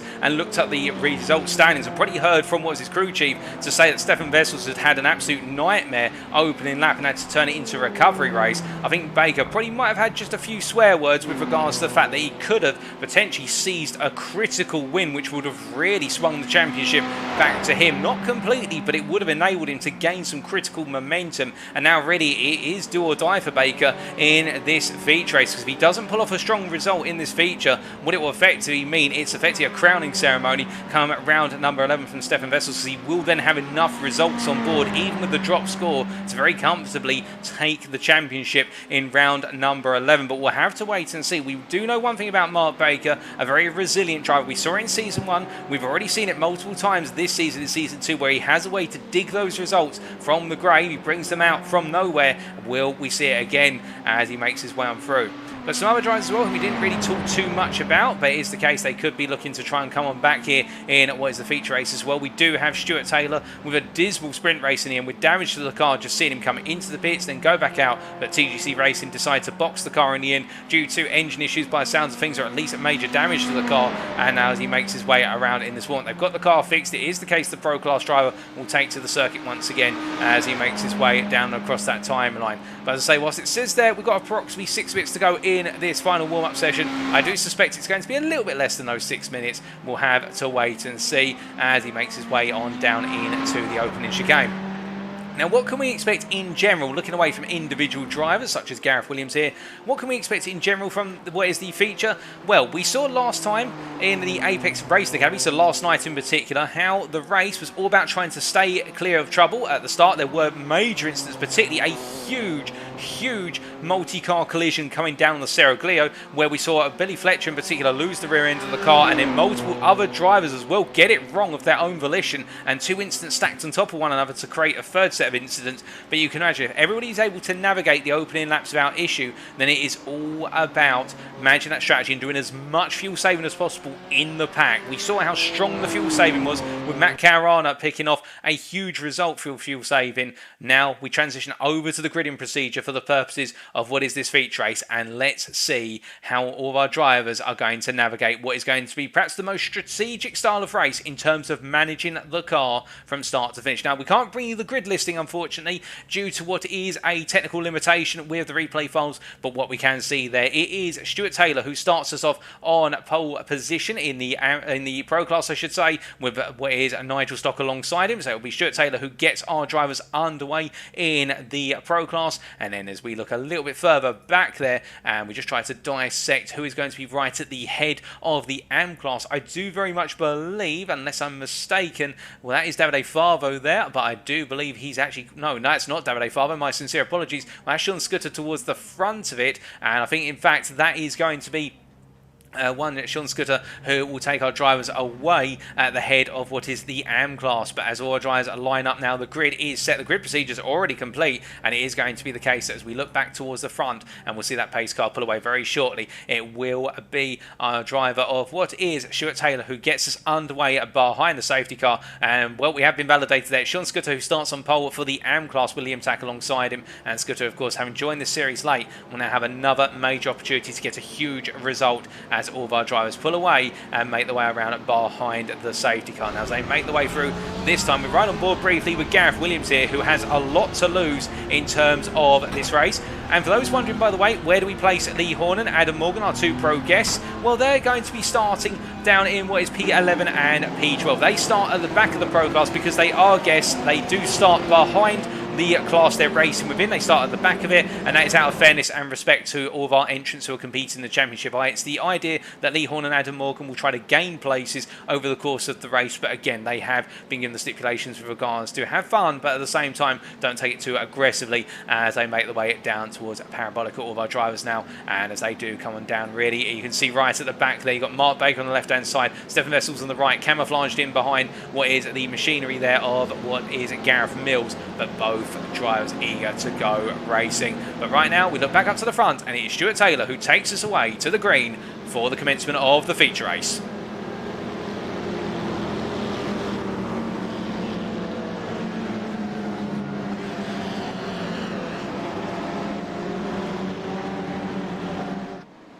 And it's lights out, away we go as all of our drivers go early, and as they make their way down towards turn number 1, we can see Stuart Taylor immediately going on the charge here as they all come roaring on down towards Rettifilio. Taylor defends the outside here, keeps a nice wide line as they make their way down. Nigel Stock tucking in behind, but looking for that potential opportunity behind Joshua Wiggins and William Fall, both looking to seize on in as they make their way into braking. William Fall tries to go and do the double, and he gains the places there, does the Crest Autosport driver, as meanwhile Lambert Wedder defends versus Paul Williams as they make their way down. A little bit of contact between the two of them, but Paul Williams backs out in the end. Meanwhile, down in what is the AM class, we can see that Sean Scudder holds onto the lead, breaking away from Liam Tack nice and early as everybody makes their way now through Curva Grande. Everybody has safely made it through the opening lap. Chris Keaton had an off, but it is the case whilst he's dropped to the back of the pack, he's still racing happily as they all make their way up towards turns 4 and 5. But as they come on through the Regia chicane, now you can see everybody now tucking down into a bit of an order there as they make their way on through. We can see that Matthew Prowting, well, he does have Adam Morgan and Gareth Williams behind. In fact, Gareth Williams had a bit of a difficult start to this race and loosened out quite considerably as now he drops to the back of what is the pro pack. I'd say Gareth Williams might be doing a bit of fuel saving of his own here and just playing it safe and not having to battle too hard as they all make their way on through turn number 7. As they go charging on down here and head all the way down to what is the Ascari chicane. You can see it in the AM class. Meanwhile, Gareth Mills right there behind Liam Tack as we ride on board with the AM driver as they make their way down towards turn number 8. We hear the whine of the Porsche's engine as they make their way in to the left-hander of 8 and through the chicane they go. But Mills getting a very smooth run there through the chicane compared to Liam Tack. But to be fair, Liam Tack continuing to push on.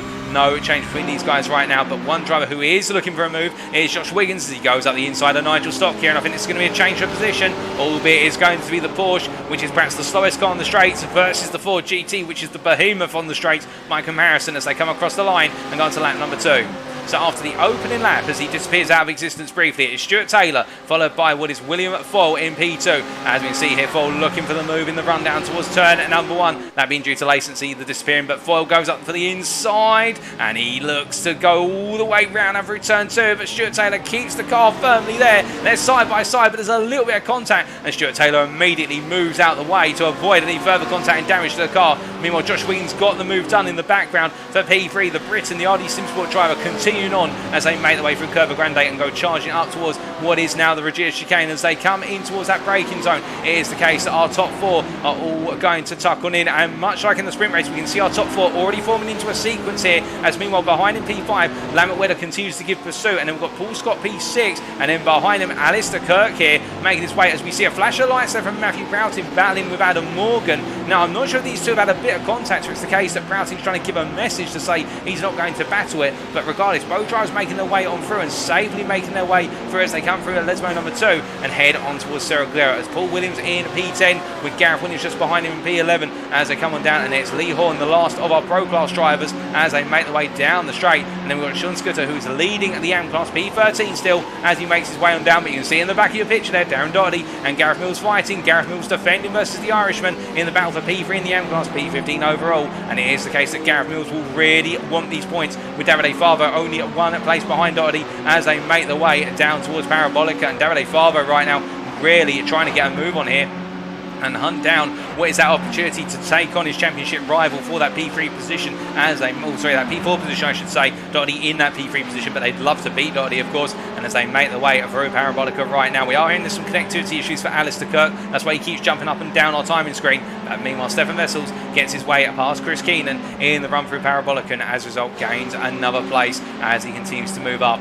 But meanwhile, in the battle for P2, we can see Josh Wiggins lurking for the move, and it's a very nice move there from Josh Wiggins. Literally tucked the car in and got the job done. I think Stuart Taylor had no response other than to tuck back in behind. Of course, he won't want to fight too hard as they make their way through Curva Grande. And we can see there in the Facebook chat, Katie Eames saying it's hard to decide who's going to win until we see the pit strategy start to come into play. Indeed, and I wonder how many drivers here might be running off pace in their fuel saving mode as they make their way on down. You can see Lambert Wedder looks at the move versus Nigel Stock, but Nigel Stock not phased by that, and in the end continues his momentum as they make their way up towards Lesmo 1. Now the Pro drives, to be fair, keeping it quite subtle as we see that Adam Morgan with a slowdown and having to massively come off the racing pace and goes on that inside line into Lesmo 1. Gareth Williams not gaining from this, but Gareth Williams, to be fair, running a very different style of race here.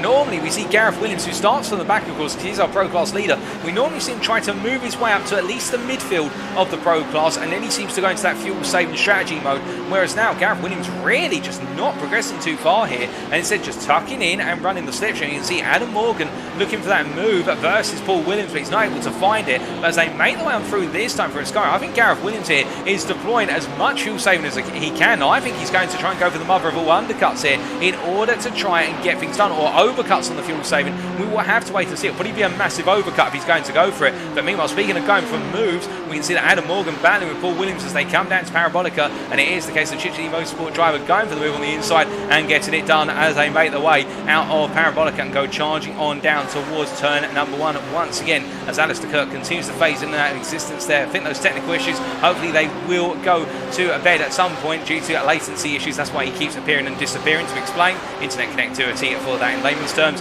And we can see Paul Williams still battling with Adam Morgan here and enjoying this battle as they make the way on down, but it's the case of Paul Williams not able to find a way back on through. But meanwhile, I can see whilst the top two are breaking away, Stuart Taylor has now got to try and hold off Nigel Stock as the Ford GT driver continues this momentum all the way through Curva Grande. You can see Lambert Wedder also getting into the mix here as they're side by side. The BMW driver is going to be on the inside into Regia, and he's got a huge overspeed here. Can the Dutchman make it a two-way pass? No, he only goes to the one in the end. He doesn't get greedy, and as a result, he takes the place off of Nigel Stock. And as they make the way out of the corner, the one thing we do know in the case of Nigel Stock, he's got to do quite a bit of fuel saving in that Ford GT, because it is the case the Ford GT can be very aggressive on its fuel unless he short shifts it. And as a result, I think right now Nigel Stock going for the long game, which is to save the fuel and then bring the pace in later on. And we did see that, to be fair, at Zolder and also in previous rounds where Nigel Stock has done some very interesting strategies in terms of fuel saving or letting the battles go until the very end of the race, and then he really comes alive. And will we see the Englishman do something akin to that today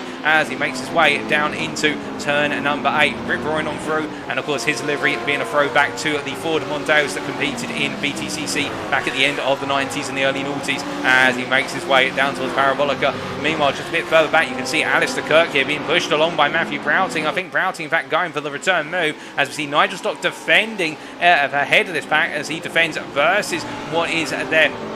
Versus Paul Scott, but then it is the case that Alistair Kirk will battle in with Prowting, and Prowting has found his way on through as the BMW driver as he gains the position and moves up to P7, but he's got that pressure off of Kirk. But I think Alistair Kirk at this point more focused on just running things calm and smart as they make the way down towards turn 1 once again as they come charging on down. Meanwhile, I can tell you that they go side by side, and Alistair Kirk's going to try and wrap all the way around here, but Matthew Prowting has to go defensive, and the Eclipse Racing driver under major pressure here to just hold on to P7. It's costing them both considerable time to the top 6, who are just gradually drafting their way away into the distance.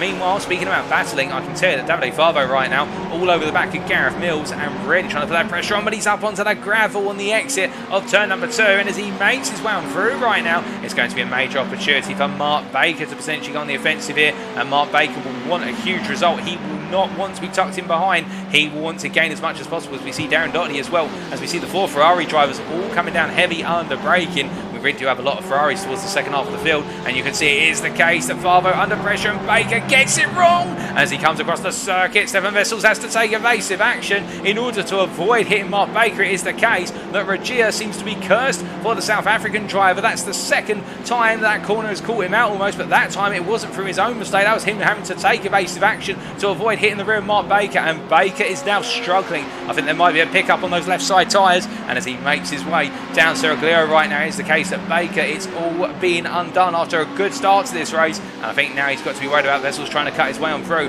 as they make the way down into Ascari, and Wessels going to go on the inside. Baker side by side, he slips the rear end there, the rear end just coming loose, and he has to snap it back together, but Wessels with a very brave overtake, and normally you wouldn't see them go completely side by side for Ascari, but it is the case the Racing Team Astra driver knows he has got no time to lose. He does not want Mark Baker coming back into that championship fight for the lead if he can help it, as they make the way down towards Parabolica. Now Chris Keenan trying to also get into the mix here as the BMW M4 privateer makes his way through Parabolica and goes charging up towards turn number 1 and on to another lap.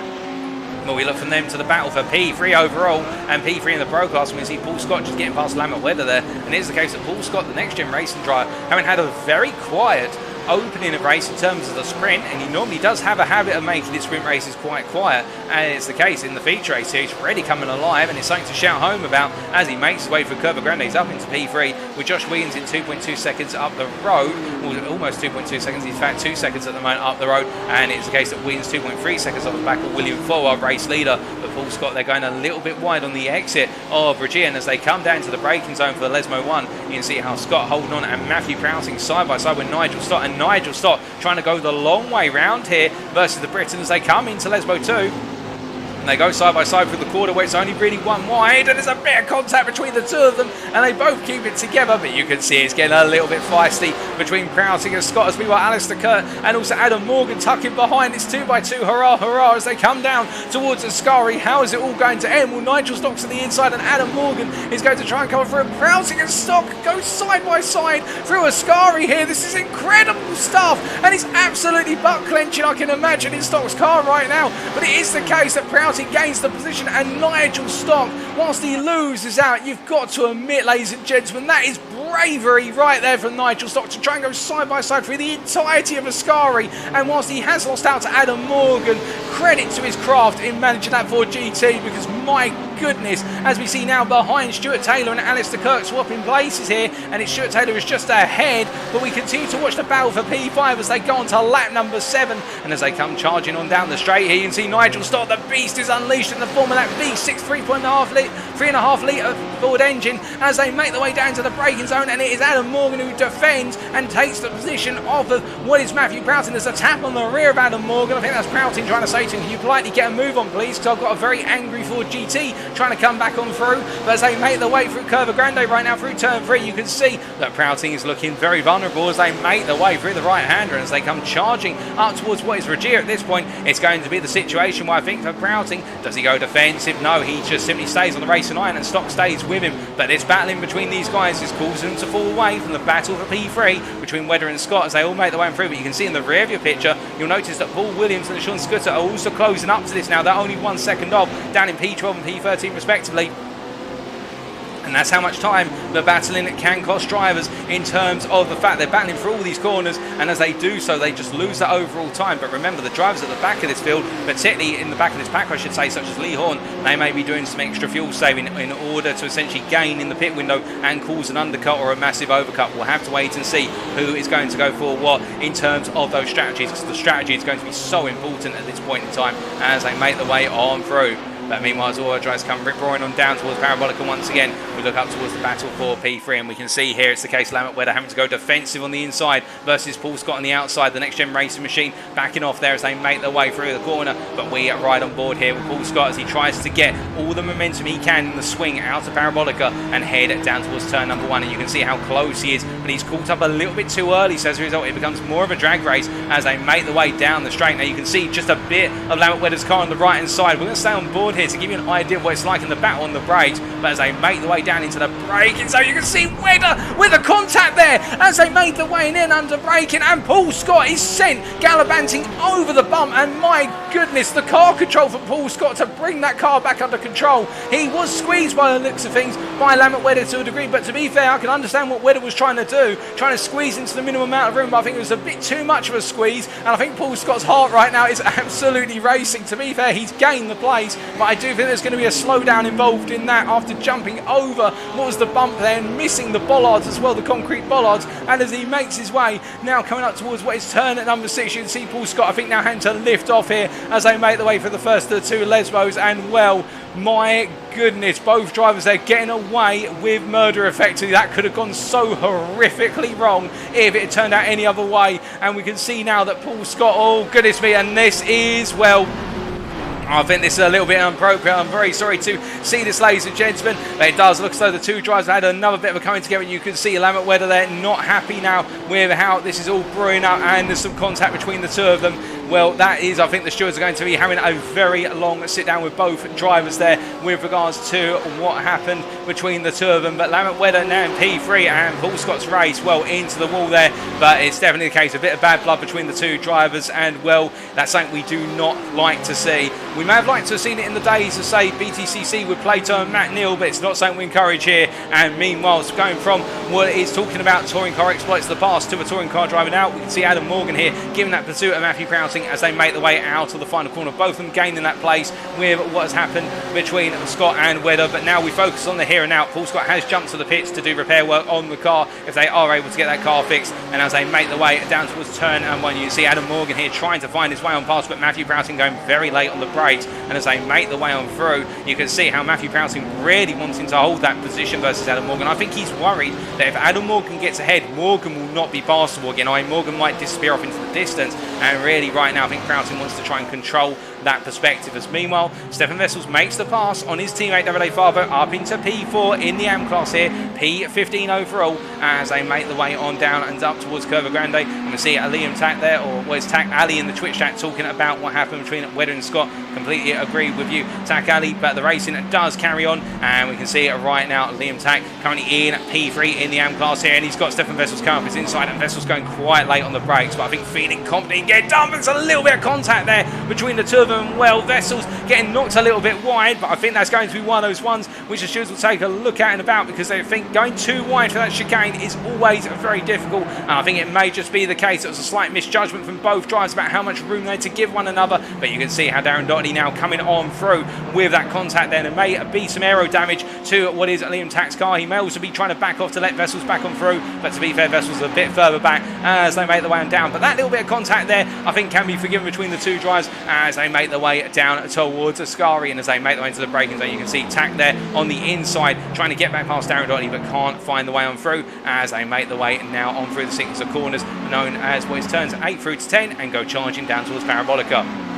But now we can see Mark Baker also trying to find his way past as they go side by side. And you can see in the rear of the picture as well, we have got Stephan Wessels and Chris Keenan going side by side. But now as they make the way down in towards Parabolica, it is the case that Chris Keenan here with Wessels on the inside, but Wessels not close enough, having to brake a bit earlier, of course, because of the way the corner tapers into the late apex. And as they make the way on through, it is the case that as they come across that timeline with Wessels into the pits, he's decided to go early, Wessels. And that is the first sign of a scheduled stop there from Stephan Wessels. And will we see the floodgates open with regards to pit stops now?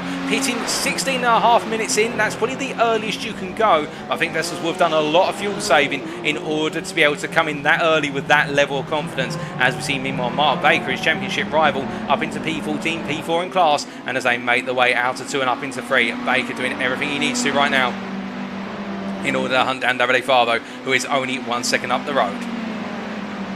But meanwhile, whilst all this has been going on, I can tell you in the battle for P3, Matthew Prowting and Adam Morgan have gained positions, as has Nigel Stock. And in fact, Lambert Wedder has fallen quite a bit back, and I think Lambert Wedder's had a couple of moments where he's gone off track, and you can see some slight damage to that BMW M4 with the contact he had earlier on.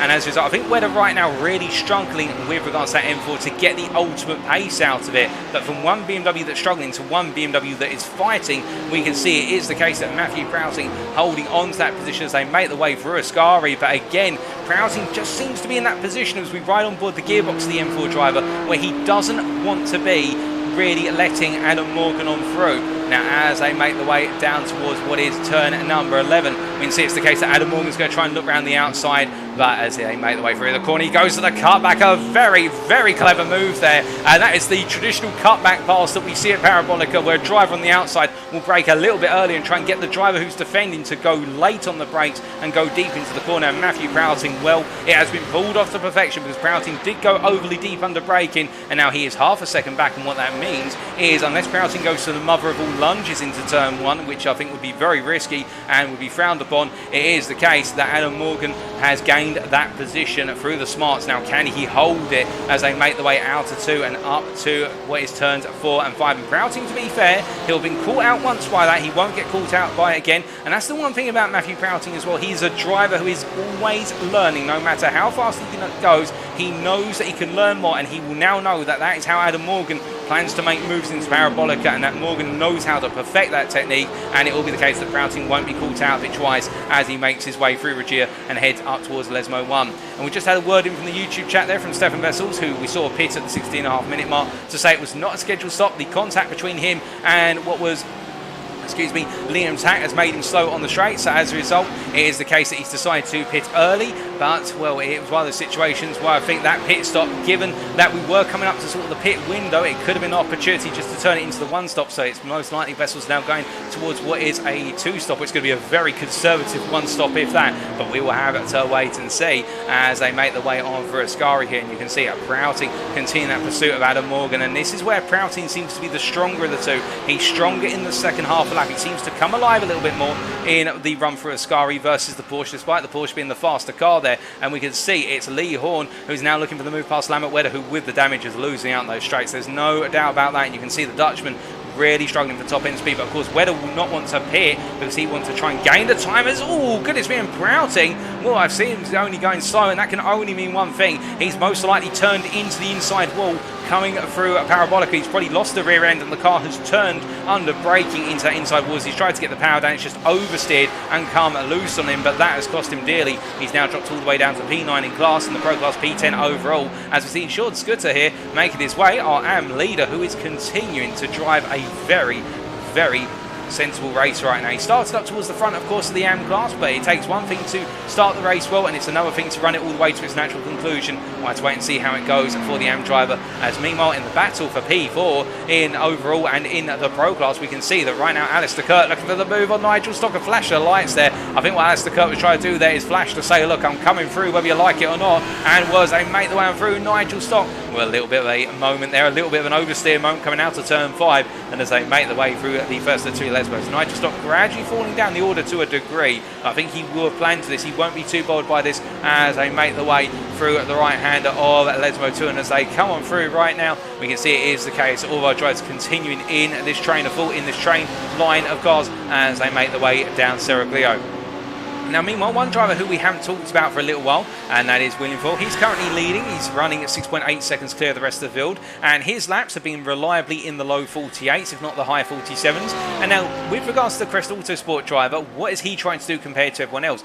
He's trying to run this race in terms of he's trying to turn it into 2 sprint stints. What he is doing, he's going all in. It will mean he'll spend more time in the pits, we suspect, but in turn, he's trying to open up as much of a gap as possible. And the good news for him, he will feel confident that he can do this, and this is not to say that Josh Wiggins is slow by any means necessary, but Joshua Wiggins being very fast in P2 right now, but being in that Porsche 991, which does not have the straight line speed necessary compared to the other cars around it, really it means that Ford can feel comfortable. He can gradually extract the gap on Wiggins, and then everybody else, the main cars which would compete in the straight, such as that Ford GT of Nigel Stott or Gareth Williams' BMW, and also the Ferraris, they're all much further back, so as a result Ford has already got a lot of breathing room which he can manipulate, and that is what I think Ford's going for here. And I think Wiggins is going to try and use the same thing to come home P2. At least he's going to be trying to break one. He's opened up the gap to Adam Morgan to 4.3 seconds, and it continues to open up as we have our round of pit stops really starting to kick off. Alistair Kirk is in, and we've also got Paul Scott there in the pit, but I believe Paul Scott, they're still doing repair work on the car. Liam Tack is also in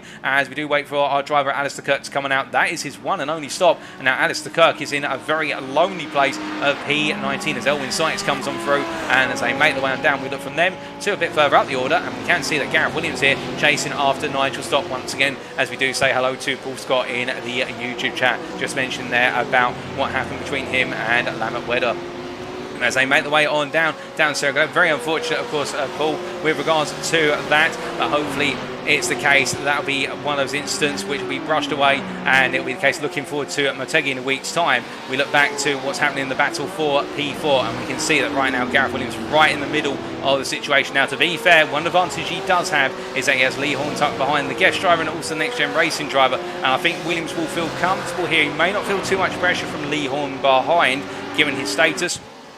And as a result, that will enable Williams to go racing after Nigel stop, or even do some additional fuel saving, just keep it nice and calm. And that is something that will be going through the mind of Gareth Williams here. And we are only right now 23 minutes or so into this 1 hour race. So as a result, we do still have plenty of strategy to open up here. It is the case, we've got a lot of questions still to be answered, and we'll have to wait and see. And speaking of questions to be answered, could we see Chris Keenan here potentially pick up a podium, given the fact he's running in P5 in class right now in the AM class? He's P14 overall. He is also given pursuit of what is Darren Doherty here. And he's been chasing Darren Doherty for some time, despite Doherty getting ahead. And as they make the way on through and down through Parabolica and on to another lap, they go on to what is their 14th tour of the circuit. You can see it is the case that right now Keenan just ahead of Mark Sykes is also there with him. And it is the case we've got quite a nice little battle building up for the midfield or the mid-pack here of what is the AM class. As we can see, Darren Doherty goes defensive in the middle of the road. He swerves out into the middle, then comes back onto that racing line, which he is allowed to do. He's allowed to place the car into a position as long as he doesn't make more than one place change.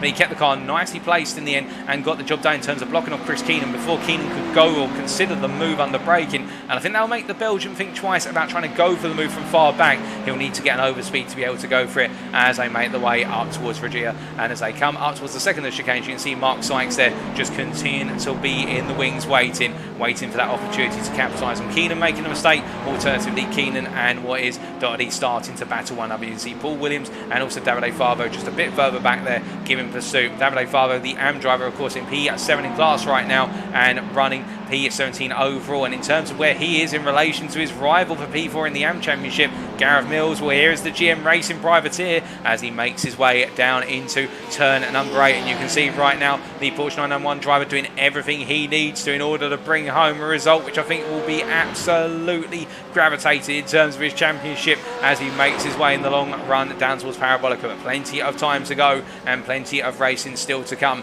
as he makes his way in the long run down towards Parabolica. But we look from him back up to Nigel Stock, who was on the previous lap passed by what was Gareth Williams. We didn't quite see it on camera, but it happened down into this corner. It was a simple switch of place, and Gareth Williams now starting to open up the beast that is under the hood of the front of that BMW M4. And as they make their way down, you can see in the rear of your picture there you've got Matthew Prowting taking the position off of Sean Scudder, but it is the case the pro driver coming past the AM leader right now. We'd expect that is the natural course of events, because as Scudder said to us in the post-race interview after the sprint, and also he's exhibiting here, it is the case when you're the AM driver with the pros around you, there's no need to really battle with the pros. And as they come through Curva Grande, it is the case that Scudder continuing to build that momentum as they make the way up towards Regia here. And as they come charging on down, we hear that Davide Favo and Darren Doherty both into the pits. And meanwhile, well, it's the case, I think Nigel Stock's had a huge off, because we can see there's Liam Tack who's a lap down. But Nigel Stock having a very nasty moment coming out of what was Regia and dropping further down as we see Liam Tack there lifting off the Stock. And I do wonder whether Liam Tack might be nursing a problem on that car as they make their way through the corners here, as Liam Tack further slowing down. And I think Liam Tack has picked up a slowdown, and that's why he's having to run so slowly down Cyril Glier and run off the racing line. But meanwhile, everybody else making their way up to speed here, and as they make their way on down, we can see Lambert Wedder there continuing to soldier on, despite the damage to the Dutchman's BMW, as he makes his way into Ascari for what is for him the 15th time of asking. But you can see how he's having to battle the car through the corner. It just does not look as though it wants to go where he points it, and well, that is a very frustrating car, I can tell you, when it does not want to do exactly what you ask as he makes his way down towards the final corner. Now, as he makes his way on down, we can see a bit further back there, Stuart Taylor, who is given pursuit as well. Currently P10 overall, P9 in class, and it's the case the TGC racing driver who was running with Alistair Kirk. Well, he has not got his drafting partner, and it's the case number 22 driver right now, just having to do everything he can in order to be able to try and build up some speed. As we see there in the Twitch chat, it's the case that we've had confirmation from Attack Alley that Liam Tack was using the offline in order to be able to get the slowdown out of the way. He picked up a slowdown and he was trying to burn it, and meanwhile into the pits comes Nigel Stock and also what is there. We can see is Lambert where there's both drivers coming to the pits, and we've also got what looks to be the BMW. That is Paul Scott parts up there. We've also got Chris Keenan into the pits as well. So it is the case. Some more pit stops coming in just before the halfway mark of the race. And as our drivers right now making these critical pit stops, it is the case that we can see Nigel Stott now leaving the pits here. And this stop will be interesting to see where it places him in the relative scheme of things, given that he's going to be coming out. Now, where is Alistair Kirk in all this? There is Alistair Kirk. So Kirk has in fact gained considerably by going for that early pit stop. He has jumped stock and got ahead of him by the best part of almost 1.8 seconds as they make the way through Retvillo. And as they come on through, where is Chris Keenan by comparison? Well, Chris Keenan is coming out now. Stephan Wessels has gone charging on through. So Keenan is going to be coming out in P18, and that's P7 in the AM class. And, well, meanwhile, Darren Doherty will have something to say about that as he's in the long charge up towards turn 1. You see Chris Keenan there on the inside, and Darren Doherty has done enough to jump ahead of Chris Keenan by pitting earlier. And it's the case the Irishman has covered off the Belgian very nicely through the undercut. And as they make the way down towards what is turn number 3, it is a situation where I do think the Irishman now will be looking to go charging on, because he has got a long way to go and he needs to now put the pace in to try and jump into what is the top 5 once again when the pit stops are done. But meanwhile, where is Gareth Mills? Oh goodness me, I think Gareth Mills has had a major moment at what is Ascari, because Mark Baker and Mark Sykes have gotten past him. We can see Paul Williams trying to siphon his way on through as well, but the AM driver, who I'm hearing in my ears, had a huge off track at what is Ascari. I think he's gone literally all the way around the houses with regards to cutting across the apex onto the gravel at turn number 9, and even the spin thrown in with that. It is the case he's returned to circuit with one major moment, and what was looking to be a quite comfortable podium is now a pursuit of a podium as he's dropped down to P4 in the AM class, and he still has to make that pit stop, of course, and we'll have to wait and see what Gareth Mills can do to recover this. But still, he's up there, he's still got plenty of time. We're only almost at the halfway point of the hour so far, and well, I think it's the case that Gareth Mills now will try and turn things down a notch, and as a result try to calm down after what was most likely a very difficult moment for him. As meanwhile we look back towards the start finish line and we can see Alistair Kirk, who right now is putting in his personal best as he makes his way around the circuit. For the TGC Racing driver, he knows now he has got to nail every lap from this point onwards, as he will be looking to try and get the jump, not necessarily on William Foyle, who I think may be a little bit out of reach, but definitely trying to get the jump on this man, P4 man Gareth Williams, who right now making his way all the way down Circle here and up towards Ascari. And also you can see Adam Morgan just ahead. We have also in the rear of the picture Lee Horn and also Matthew Prowting, and a bit further up the road Josh Wiggins. It's the case that Alistair Kirk is going to be trying to undercut his way into this pack, if not ahead of it, but it's going to be a huge task, and he's got to put in qualifying lap after qualifying lap now. And of course all of these drivers, they will be doing the opposite. They will be trying to nurse and manage their races all the way through in order to save fuel and minimise their pit stop time. They'll be running to a defined lap delta, although I say that Gareth Williams really on that last lap, one of our fastest drivers, set a 47.97. It is the case the next gen racing driver here, I think perhaps preparing to come into the pits as he crosses the timeline that time, a 48.0. He's definitely running one of the faster paces up front. And if we look at all of our lap times, the only other driver who's really matching that right now beyond Alistair Kirk is our race leader of William Foyle, and also Adam Morgan, to be fair, but William Foyle really in the world of his own up front and trying to run away with things.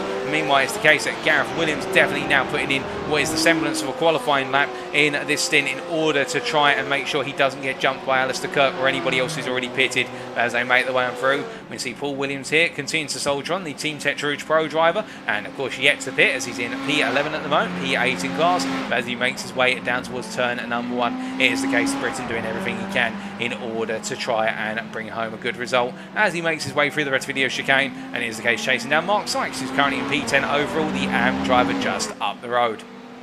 Well, as we look from them to a little bit further down the order, I can tell you that it is the case that Stephan Wessels, after making that first pit stop, that unscheduled stop, it is the case he's now currently in P6 in the AM class, P17 overall, and well, if he does not have to make another pit stop and he's going to be fuel saving this one to the conclusion, it is the case that Wessels right now, he's going to be waiting to see how the top 5 play out their pit stops, because it is the case the top 5 in the AM class of Elwyn Sykes and also what is Gareth Mills, and we see Mark Sykes, Mark Baker and Sean Scudder have all yet to pit, and that is what Wessels will be relying on. He'll be waiting to see how the strategy plays out, but of course I think he'll be very happy to know that his teammate, the Racing Team Astra driver who took the win in the AM class in the sprint of Sean Scudder, is leading this race currently and putting in a very good performance so far and running very comfortably in P7 overall, tucked in behind Matthew Prowting, the pro driver, who Scudder will not want to try and overtake. He'll just want to fuel save off of the back off because there's no value to overtaking. It is the case it would only cost them both time. As into the pits comes Matthew Prowting from P6, as we see Adam Morgan also into the pits here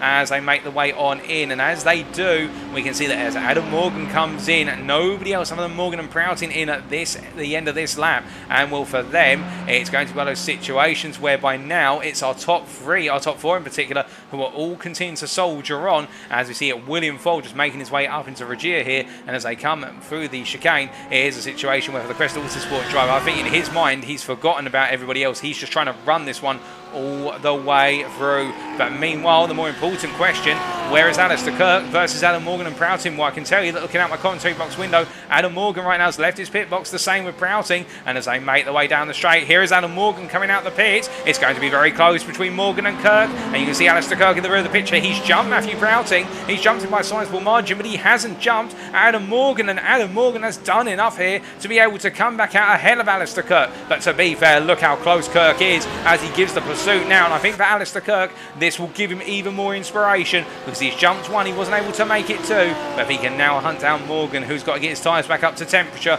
after he's just put fuel in the car, he hasn't changed tyres, it is the case that Alistair Kirk right now could be hunting down a podium as he goes charging up into Regia, as they make the way into what is the 35th minute of the hour, and as they come right on through right now, I'm hearing that Sean Scudder has a major moment. In fact, Scudder has got it very wrong out of Scary, and well, a number of drivers have been caught out by the very tricky third chicane, and Scudder in particular. Whilst we can't bring you back exactly what's happened, what I can tell you, look who's trying to come on through now, and he will see that that lead is only just in front of him, and it is Mark Baker who now goes chasing after the Racing Team Astra driver, and surely he'll be thinking to himself right now, come on, we've got to get past, and he goes to the move immediately on the inside. Here Scudder holds the outside, I think trying to get himself back up to speed, and Mark Baker takes the AM lead now as he makes his way on through. Monza is throwing plenty of surprises, and Lee Horn and Stuart Taylor are into the pits now from P4, P5 overall, and Mark Baker, who's got a head into the lead, he goes onto a lap as the leader. You can see it, Sean Scudder, who's trying to come back immediately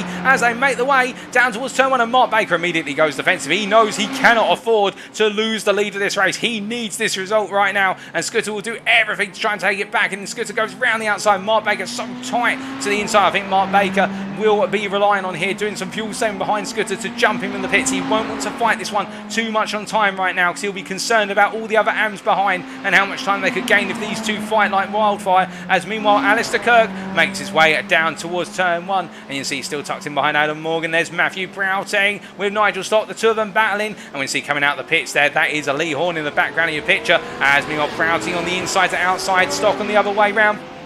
And as they make the way out the corner side by side, they are still battling for position. This is the battle for what is P9 overall, P7 in class. And as they make the way down to Curva Grande, you can see now how Nigel Stock tucks in behind as we ride on board here with the Ford GT as it makes its way up towards Regia. And you can see how Prowting goes defensive once again as they make the way into the braking zone. Heavy on the anchors they come, but it is the case Prowting able to take a bit more out of the brakes by comparison with Nigel Stock. And as they make the way out of the chicane, you can see both drivers there clattering the exit apex. And as they make the way into Lesmo 1 now, it is the case that Prowting able to carry that momentum as they make the way out of the corner, and I think Nigel Stock now has to wait for another opportunity, as meanwhile our race leader comes on in, and that will mean that for at least a lap Joshua Wiggins will be your new leader of this race. The pro driver who carries on out there is going to go longer than most by the looks of things, as we see Gareth Williams just in the rear of the camera shot as well, as they both come on through, and they're coming out of what is the pit lane. That's Elwyn Sykes, I believe, and well, where is William Fowler? He's currently being serviced. Paul Williams making his way into Parabolica right now, but he's due to pit in the near future. And meanwhile, in the battle for the AM lead, coming in right now are, well, your two AM leaders, and that is Sean Scudder ahead of Mark Baker as they both come on into the pit boxes. And you see Mark Baker already in now. This is all going to be down to who's got the faster pit stop, as they're both sat there right now. But as they're waiting to be released, we can see that William Fowler making his way out of the pit lane as they make the way roaring on down towards turn number one. as he makes his way down under braking, we can see Adam Morgan, also Alistair Kirk coming down into the corner, but we can also see oh goodness me, am I seeing that Mark Baker, he's up on the jacks here. Mark Baker is having tyres changed there, and well, with that in mind, we know the Ferrari is quite aggressive on its tyres, but Mark Baker has decided to gamble it all by pitting to change tyres and as well as take on fuel. And was that the right call for Mark Baker? Because what it will mean now is that Sean Scooter takes the lead of these two, but on top of that as well, it is the case that Stephan Wessels takes the lead of the AM class once again. Now we do have the question about how fast Stephan Wessels can go given the unscheduled stop, and whether he's got the fuel to go to the end, we'll have to wait and see. But as he makes his way down into turn number 4, it's the case I'm also hearing that William Foyle, when all is said and done here, having to made his pit stop, and we can see it there from Billy Go Boy in the YouTube chat, who I do believe is William Foyle, saying forgot to take off tyres. Not sure if it even gave me any, it cost me a load of time as I went up on the jacks. And indeed, William Foyle, having taken those tyres and spent a sizable amount of time in, we'll have to wait and see whether Josh Wiggins and Gareth Williams will capitalise as they both make their way into their respective pit boxes. But right now, everything really exploding in terms of the strategies, as we see Adam Morgan and Alistair Kirk here. They have traded places, and Adam Morgan tucked in behind Kirk as they make their way down towards Parabolica. But Adam Morgan's going to look for the move here, and as they come down into Parabolica, Adam Morgan's going to be on the inside, and Alistair Kirk will not be wanting to fight too hard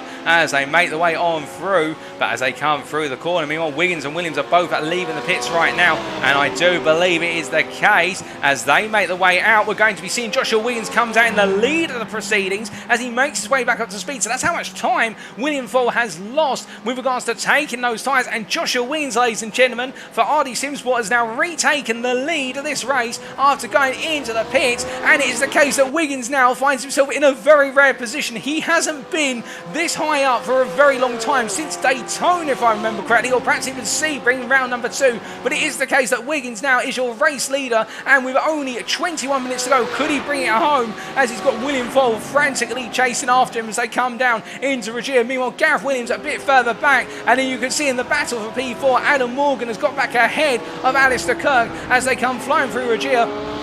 And as they come charging on down, it is the situation whereby right now Adam Morgan really just trying to break away from Alistair Kirk. These two have been battling furiously, and as they make the way through Lesmo 1 up towards Lesmo 2, it is the case that Alistair Kirk falling backwards and I think saving some fuel to go on the offensive later on.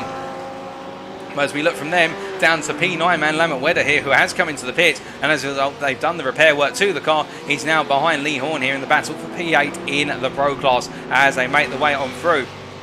But meanwhile, for those wondering for a status update on the battle for the lead in the AM class, well, Stephan Wessels, who you see here, is our AM leader at the moment in P10 overall, and he is ahead of Sean Scooter and also Mark Baker. And it is the case that Sean Scooter in P2 and has managed to get some of a gap over Mark Baker of 9.3 seconds, because Mark Baker took tyres in the pits where Scooter did not. And we do have that question, of course, with regards to Stephan Wessels, whether he'll make it to the end without significant fuel saving, given how early he had to pit in the end to do repair work on the car. He chose to pit, I should say, with the unscheduled pit stop. And we can see here Matthew Prowting all over the back now of what is Alistair Kirk as they make their way through Parabolica. I think Alistair Kirk has made a mistake because he has lost a lot of time. There may be a slowdown, in fact. I think that is a slowdown for what is potential track limits, but as they make the way down towards turn number 1, regardless of what the slowdown was for, he's definitely lost some pace, and Matthew Prowting is going to try and capitalise here as he makes the move. It's a very straightforward move, and now it's Matthew Prowting up into P5, but Alistair Kirk will tuck in behind, and you see Nigel Stock just in the rear of the camera shot there trying to close him back on down.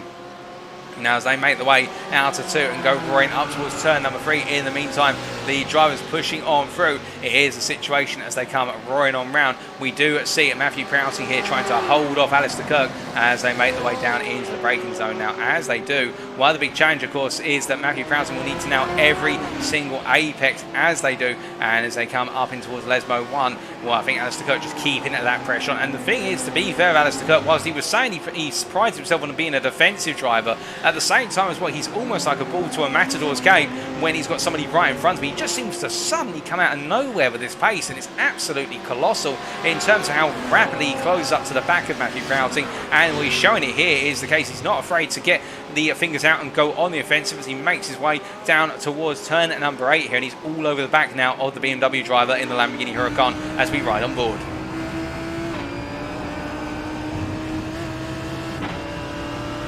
Now, as they make the way down towards Parabolica here, it is the case. What I can tell you that Stephan Wessels has made a second stop, so we will not be seeing Wessels leading the AM class any longer, or at least not at this point in the race. But you never know what can happen here at Monza. We have seen everything today in terms of cars being upside down, major incidents, and also sudden unexpected pit stops. But it is the case that Alistair Kirk giving that pursuit here, and as they make the way onto what for them is lap number 24, I can tell that Sean Scudder is back into the lead of the AM class, and Mark Baker is not closing him. In fact, Mark Baker is falling backwards right now as they make their way down into the braking zone. You can see it is the case that Matthew Prowting holding on as much as he possibly can, but as they make the way out of the corner, we see a bit further back Lee Horn here battling with Lamont Wedder, and as they make their way into turns 1 and 2, it is a situation where Wedder holding firm and Lee Horn getting a little bit of snap oversteer on the exit of turn 2. That's going to cost him a tenth or two as they make their way up to speed through Curva Grande. And a bit further back you can see Stuart Taylor, who has been in the wars, had a couple of knocks, but it is the case he's still in P10 and soldiering on the TGC Racing driver and enjoying the pursuit of P9 as he makes his way around. 3.8 seconds is the gap to P9, and he's trying to close it down at this pace right now. I don't think he's going to be closing it too soon. He'll be waiting for Horn and Wedder to really kick off the fight in between them. But we look from towards the back of the Pro class to the front of it, and we can see here Joshua Wiggins under pressure from William Foal. That pressure is starting to build. The gap was 1.5 seconds when we left it last time, and now a couple of laps later it is 0.8 seconds. And to give you an idea of the rate of closure, it has been the case on that last lap. Wiggins 2 tenths of a second slower than Foal. Foal closing him down. And that really has been the trend. It's been 2 or 3 tenths a lap as they make the way down towards turn number 11. And as they come on through, you can see Gareth Williams and Adam Morgan just a bit further back. They're not too far away, and both wondering how they can get into this hunt as they make their way through Parabolica. I think it's the case right now. Wiggins, he's not going to be able to break away on the raw pace of that Porsche 991 around Monza. Instead, he is going to have to find a way to be crafty and try to hold the position either through defense or alternatively through playing the slipstream game as they make their way down. You can see already, just look how rapidly the Audi R8 is closing up to the back. Foal just closing him down arm over leg as they make their way through turn 1 and 2. And as they come on through here, we jump on board with William Foal, who has got a lot of pace as they make their way out of 2 and go charging up towards what is Reggio, heading up towards turns 4 and 5. So I'm hearing Alistair Kirk has passed Matthew Prowting in the battle for P5, albeit temporarily. We'll wait and see whether that stays that way come the end of this lap as we see Foal here with his first chance to look for a move. He doesn't go for it. He just takes a little peek, a little look to the inside, but he's not able to get it as they make their way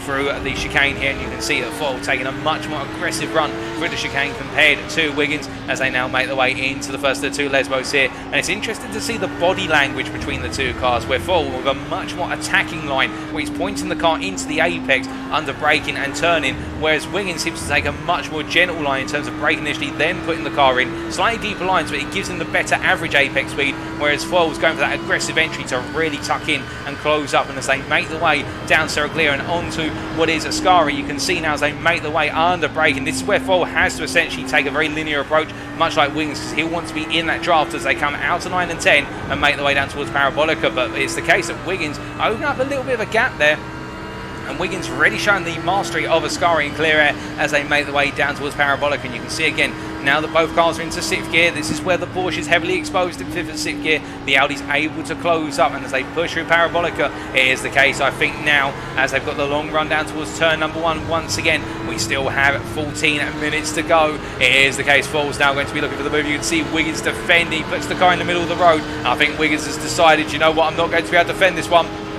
There's no need to fight it. Instead, he'll look to tuck in behind. We'll have to wait to see. Or will he try and go from the outside to inside? Well, Foal goes a bit late on the brakes. He outbrakes Wiggins, gets it nicely parked up on the apexes, and Foal is back into the lead with a classic pass into turn 1. But will we see Wiggins try and make a comeback? As meanwhile, a bit further back, we see Alistair Kirk battling with Matthew Prowting, and we said going on to what's the previous lap, these two aren't going to be leaving one another alone, and it has come true. The fact that Kirk is still now just ahead of Prowting, but the two of them sizing one another up left, right and centre. I can tell you meanwhile in the battle for the AM class lead that Sean Scudder is continuing to lead with Mark Baker falling backwards, now 10.5 seconds off, and right now this is Sean Scudder's to lose by the looks of things as they make the way on through the quarters. But meanwhile, Davide Favo with a major moment, and that is on Parabolica. He's into the wall there, and he's got a car coming on through, and as he tries to get the car back up to speed, that's Chris Keener coming from Davide Favo in the wars, as meanwhile Lamont Wedder has also had a major moment by the looks of things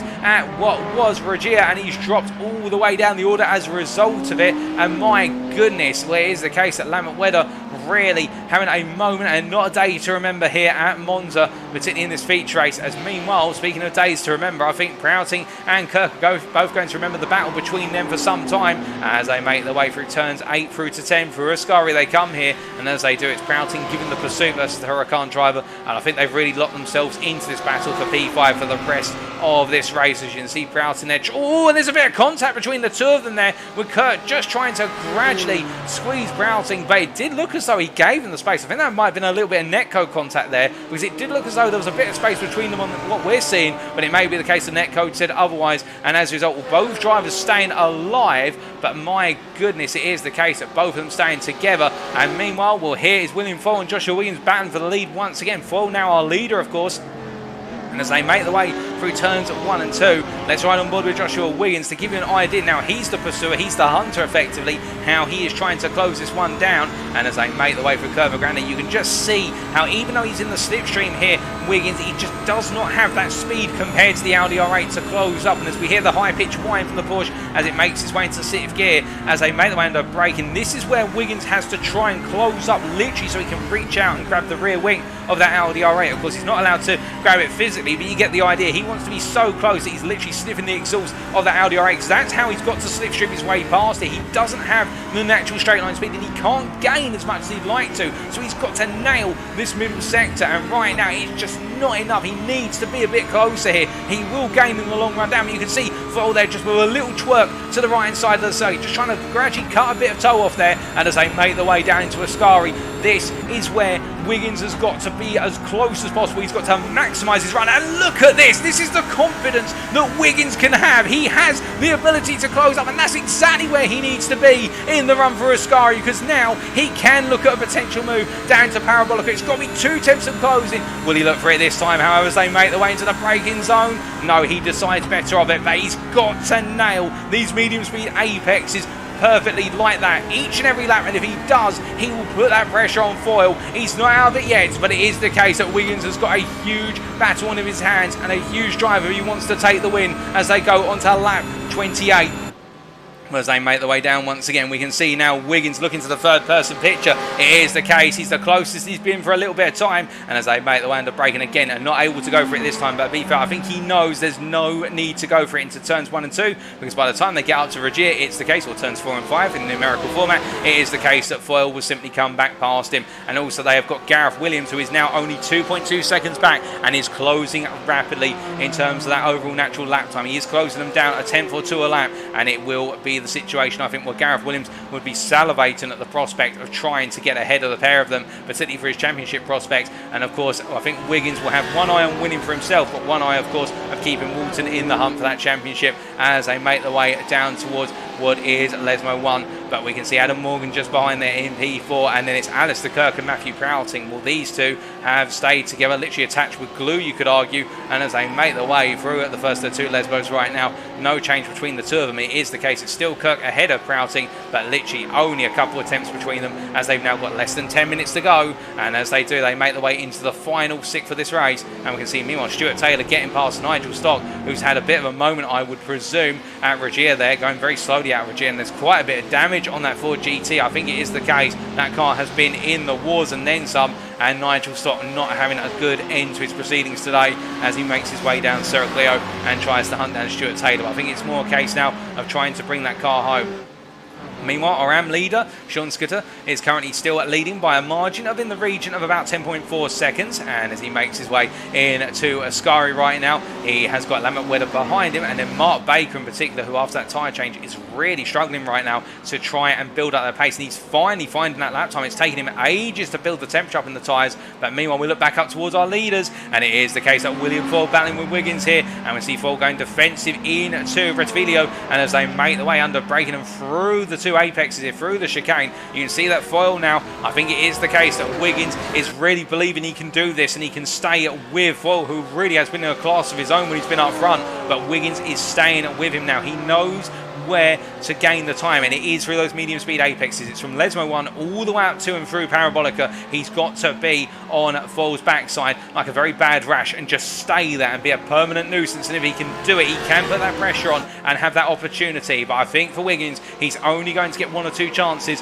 and they will come on the final 2 laps of this race to try and get the move done and find a way to hold on. He's got to do it and then make the break as they make the way through what is Lesmo 2. But at the same time, of course, it may be the situation where Foal right now maybe just taking a little bit of pace out this race, and by doing so he can save himself a little bit of fuel, and also on top of that he can try and back Wiggins up into Williams as they make the way down towards the score. And you can see that Gareth Williams is now only 2 seconds back, but he's not closing enough as they make the way through what is the run of Ascari here.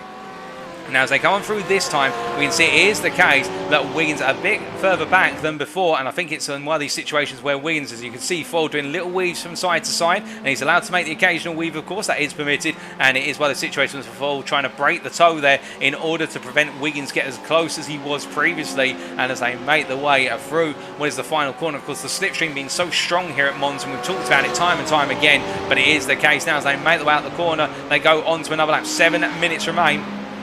And as they come roaring across that timeline this time, Foal goes defensive once again here, holding onto the white line. Of course, he'll be essentially saying to Wiggins, you've got to go to the outside because there's grass coming up ahead and you're not going to be overtaken on the inside. And Wiggins this time looks down and around, but he can't find it. Meanwhile, Matthew Prowting sets the fastest lap of the race, a 47.616. And that lap being absolutely astounding. It's the best part of almost 8 tenths of a second faster than the guys who are leading right now and battling for the lead. But as well, in fact, it's 7 tenths of a second faster, I should clarify. And as they make the way through Curva Grande here, Wiggins is very close, and Foal having to go defensive. That slipstream effect really being felt under braking, and Gareth Williams just not close enough to be able to get involved in this fight right now. He is closing, Gareth Williams, but it's not enough, and that is the problem right now for the BMW driver. He needs to inch closer here. He's running out of laps to get involved and turn it into a three-way fight for the win. Right now it is the case he's really going to be looking for what is that P3. It'll be a safe result, but will it be the result he wants at the end of the day? Yes, no, it's the case. He's the only one who can tell us. But as he makes his way from hearing that Stephan Wessels has moved up into P15 overall, and that is P4 in the AM class, making a recovery out of this race. But right now our top 3 charging down into Ascari once again, and we can see Adam Morgan there just keeping his eyes on the top 3, as meanwhile Alistair Kirk and Matthew Prowting just a bit further back in P5, P6. Now, as they make the way through what is the run of Ascari here, these two, they've literally been together for some time. Although it is the case that Alistair Kirk now seems to have a little bit of a measure over what is Matthew Prowting as they make the way on down. And I think it could be the case that effectively what it is now, Matthew Prowting is saving up some fuel to go hunting right at the end. He will max out the RPM range on the BMW on the final couple of laps. And that is, of course, one of the things our drivers have to be wary of here. They will need to save some fuel, and by doing so, they give themselves the ability to use the full RPM band come at the very end of the race. But we look from them to the battle for the lead, and much like the pictures that we saw on the previous lap, we can see it Foal here having to defend versus Wiggins. Wiggins once again taking that run from what is the outside to inside there, but he can't quite find it at this point in time. But meanwhile Prowting definitely are looking for it, but you can see they're tucked in behind Alistair Kirk. I think it is the case that he's going to be salivating at the opportunity to hunt down that P5 right at the end and go for it. But as they make the way, we look back up here to the battle for the lead, and you can see Wiggins very close here. He's within what was almost 900ths of a second for a brief period of time, but as they made their way under brake, and he backed it off, and he went a little bit too high on the apex there at turn number 5, and in fact that has cost him a bit of time here. It's meant that he's dropped backwards. But meanwhile, speaking of dropping backwards, with Nigel Stock coming into the pits, he will drop backwards, and that promotes Paul Williams meanwhile up into P10 in the pro class. That's P13 overall, and behind him is Stephan Wessels and Darren Doherty. But meanwhile Gareth Mills is just ahead in P12 overall, P3 in the AM class, and how he will be ruining that mistake he made earlier, because with Sean Scudder getting it wrong and Mark Baker not having the best of races, he would have been hoping that he could have taken that win. But right now it's not to be, and meanwhile Mark Baker at the head of this camera shot, well, he is 10, well, in fact 11 seconds off of Sean Scudder right now, and those new tyres have not worked out for Mark Baker. They have not delivered on what they promised, which would be fresh pace. It is the case it's gone backwards in terms of pace. I think Mark Baker now looking to bring home that P2 in the AM class, as now they have 3.5 minutes remaining, and it is the case the major battles in the AM class seem to have been decided, or at least not without anything unexpected occurring, I should say. But meanwhile the big battle, we have to see how it plays out, is the battle for the lead of the pro class, the battle for the overall win, as we look to the blimp camera here, albeit Unfortunately, the blimp in probably the worst position, but now we get to see, and it's Foyle there with what is, you can see Wiggins there on the grass, and a bit of contact between the two of them. I think Wiggins trying to get the message through to Foyle, hey, give me some space, but I think there might be a little bit of a finger wag to Wiggins there with regards to the fact that he was technically, quote-unquote, off the circuit when he was trying to make that move, but regardless, Foyle did give him the space to return to the circuit, and the Crest Autosport driver there being a bit of a gentleman with regards to that, but a little bit of elbows out, and as they make their way through Curva Grande and they head up towards what is reduced chicane, it is Wiggins now leading with effectively what we believe are 2 laps remaining, including this one. So Wiggins has decided to go for it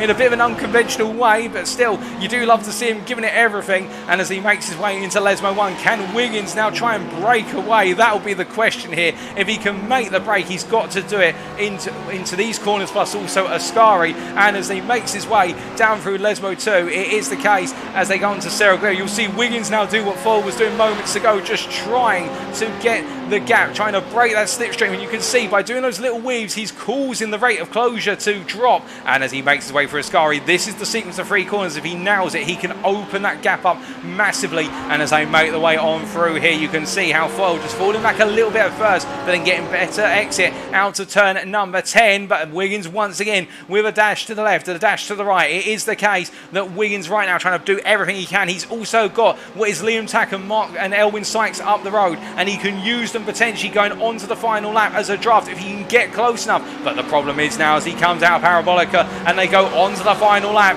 it will be the Briton ahead of the fellow countrymen from Britain as they make the way onto one more tour. They go on to lap number 33, and now it is the case as they go on to the final lap. The white flag is out. Will Wiggins be able to hold on, or will we see William Foyle come back and through? Well, Foyle's going to go to the outside here and on to braking. Foyle goes very late on the brakes. Wiggins goes as late as him, and Wiggins closes off the door there through turn number 2. He just brings the car together. That's the first defence done, but you can see Gareth Williams is now only 1 second back from the two of them. Will he get into this fight as they make their way through Curva Grande? They come roaring on through the right-hander.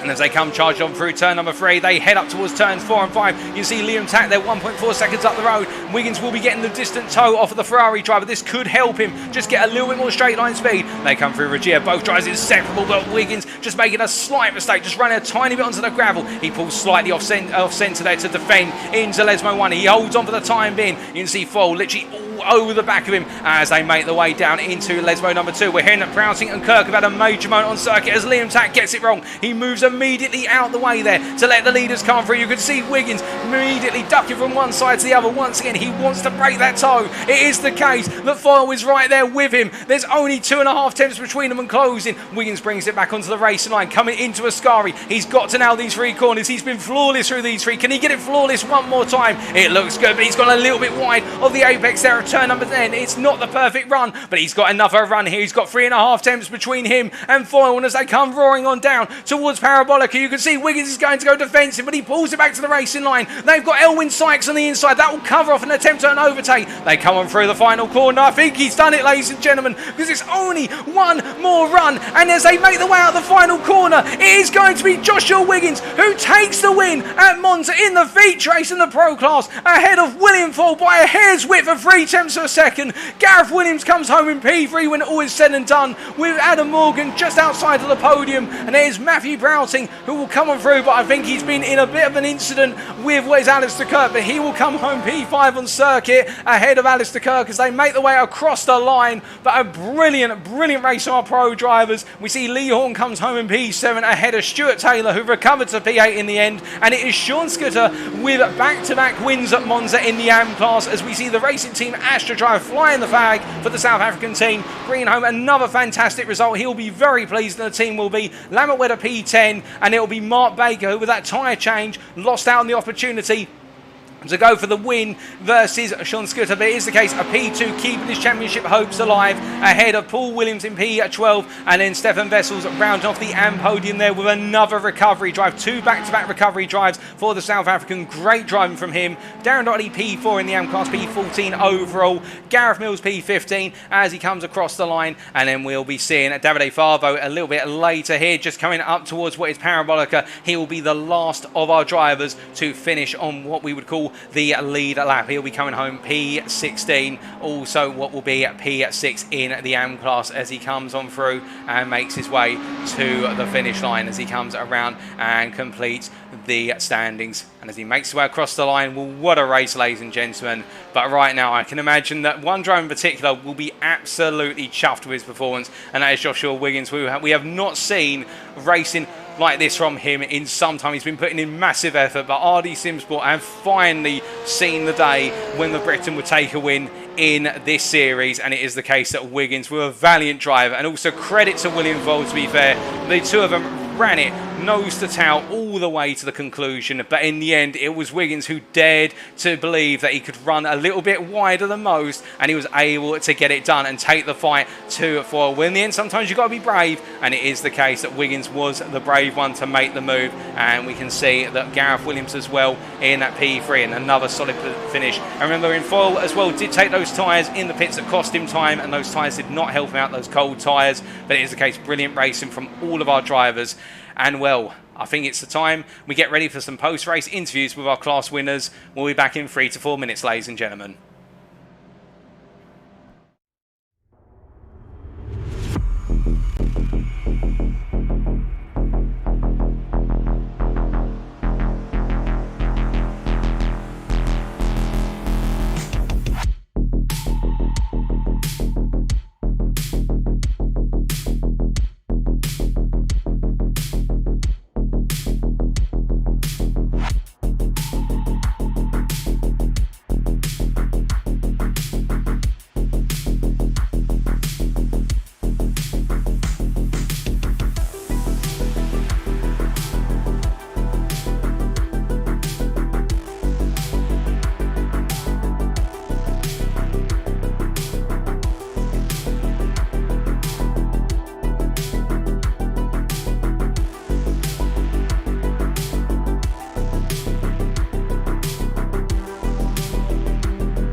Alright, ladies and gentlemen, well, we are set to go for our post-race interviews with our feature race winners, and we started off, of course, with Joshua Wiggins very shortly. But what a fantastic feature race, up and down the field, fantastic batting all the way through and through. There were some elbows out moments and some moments where drivers came a bit too close together, but throughout it was a case that where there wasn't battling on circuit, there was that battle on the strategy, and we saw a number of drivers try to go for undercuts, which some worked, some did not work, and other drivers who went for the long overcut, some drivers taking on tyres, which did not work out as well, but it led to this brilliant concoction of fantastic racing through and through. And really at the heart of it was Joshua Wiggins. Let's bring him into the interview room and hear what our pro winner has got to say. Hello, Joshua. Can you hear me? I can hear you, yes. Josh, need I say any more than what must have been one of the tensest races of your iRacing career so far? How does it feel to have taken the win at Monza in the feature race? Oh, simply fantastic, honestly. Yeah, I mean, who'd have thought that a Porsche would win at Monza? It's crazy to think, really, considering obviously it's the slowest car in a straight line. Well, one of, if not the slowest. Yeah, it's good. It's good. Obviously, I was fighting for the win way back in Daytona, but since then, not really been in the lead pack. So it's nice to return. Oh, indeed. It's great to see you right back up there. And just dissecting that race, it looks as though from yourself a rather gradual start to the race, but it seemed to build up as the race went on. Just take us through what your strategy was in this race, because it seemed as though as you got closer and closer to the front, the pace really came alive. Yeah, I mean, I made up quite a few positions in the early laps, which obviously helped push me towards foil. The plan was to basically sit behind him, knowing that I didn't have the pace to really lead. So I could use the toe to fuel save, but quite early on in the race I got a slowdown, which dropped me outside of the slipstream range. And then, I mean, Foyle's pace is fantastic, and he just drove away from me. I sort of understand. Obviously, he had a mistake in the pits, which pushed him back into reach. Well, actually, pushed him behind me initially for the last 20 minutes. Yeah, I mean, the original plan was fuel saving. But obviously, like I say, when I lost the toe, that sort of didn't happen. But yeah, good race and a fantastic battle. Respectful as well. I know there was a bit of contact, but in my opinion, you know, I was entitled to some racing room. But obviously, one for the stewards to look at, I'd mention. Oh, indeed, but we won't worry about that too much now. Let's enjoy the moment. And really talking about that moment where obviously you come out ahead of William Foyle. Just take us through what's going through your mind at that point, because surely it must have been a shock to the senses to suddenly see you're leading the race and William Foyle's 1.5 seconds behind. Yeah, I mean, I was trying to work out what would have happened. Obviously, I kind of assumed it was tyres, which I think he said in the YouTube chat it was. Yeah, I mean, I couldn't quite believe it, but I saw the gap was only a second and a half, and I knew at that point there was 20 minutes left, and there was no way I was going to hold on to it. So I think you see in the broadcast he had the pace, he had a good run, so I sort of let him by. I was sort of half aware of Williams as well. I didn't want to bring him into the race. Again, you know, he's in a BMW. It's a much more powerful car than the Porsche. So that was kind of it. Just sit behind and then just bide my time, and I got a good run out of Parabolica and made the move. Oh, indeed. And then in making that move and then leading on that final lap, I do have to ask, how high was your heart rate on that final lap, particularly once you were up front and then it was coming through a sky, because it looked as though it was do or die on those final couple of corners? Yeah, I mean, I remember sort of getting up and getting a drink, and then sat back down in the rig to speak to some teammates, and I could still feel my heart pounding through my chest. So it was pretty full on. But yeah, great experience. Really enjoyed the race, and obviously helps to walk away with the win.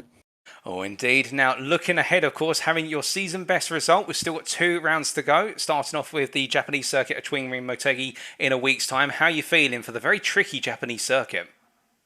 Yeah, I mean, not too confident. I still need to buy the track. So really haven't. I've got no idea whether it's the left or right coming up at each point. But I tend to be a bit quicker at learning tracks, so hopefully that will work in my favour, and I'll be able to get up to speed quick enough. Well, we look forward to seeing how you get on at the Japanese circuit in a week's time. But until then, relish the moment, enjoy it. Congratulations on your win, and thank you for joining us in the interview room. Yeah, thank you so much. So hearing there from Joshua Wiggins, very pleased with his performance, and indeed I think it's going to be a performance for him to remember throughout the rest of the season. I think it's also an indicator of perhaps a turning point in what is his championship campaigns, with 2 rounds to remain, and whilst he was saying there that he's yet to really get any circuit time with regards to the twin ring at Motegi circuit, at the same time I think it's one of those cases whereby it may just give him a little bit of a boost going into the final 2 rounds. Perhaps he will believe a little bit more, you know what, I can also get a win in one of the other rounds. Not to say he couldn't get a win, to be fair. He was saying to himself, and we even said it at one point, that Wiggins was right up there at Daytona at the very start. Again, at a circuit where the Porsche shouldn't be competing right at the front, given its straight line speed deficit. But it does seem as though that right now Joshua Wiggins on form and on fire, and we wait to see whether he can continue that going into what is the final 2 rounds. But we go from what is our Pro winner now on to our AM winner, and let's hear from Sean Skitter, I should say, finally getting it right. Well, hopefully this time around getting his name right, and we're going to be hearing from the South African driver very shortly as we try to bring him into the interview room.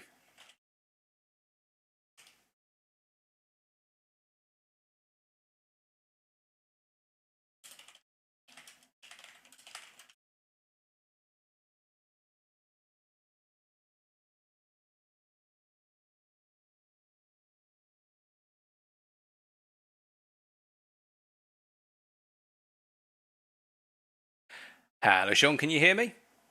Hey, Paul, I can hear you now. Sean, it looked as though it was a difficult one out there in the feature, but you managed to pull it off and make it back-to-back wins throughout the night. How does it feel to make it 2 wins out of 2 at Monza? Yeah, I got to say, it feels fantastic. Absolutely brilliant. The first half of the race, it was actually pretty good. And I had like a lapse of concentration, obviously, getting into a scurry, and looped it. Now, we did see that brief moment with regards to Ascari. We didn't quite catch exactly what happened. So was it just that the rear came out of the car? Just take us through exactly what happened there, because it's quite rare to see a mistake from you. You seem to be one of the most flawless drivers in the AM class.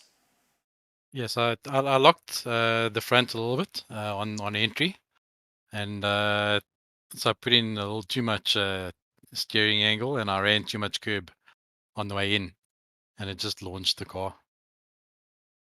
I see, understandable when it does go wrong. And when you lost the car, essentially, and then obviously you had to recover it and bring yourself back up to speed, did that have change your approach to the race? Did you suddenly think, you know what, we'll dial the pace down by an extra 5% just in case it happens again? Or was it just a case of reset button, get back on with the pace, get back on with the race? So initially I thought, okay, yeah, we'll dial it back a bit. But then I saw how close Mark had got. And it actually passed me on the way into Parabolica.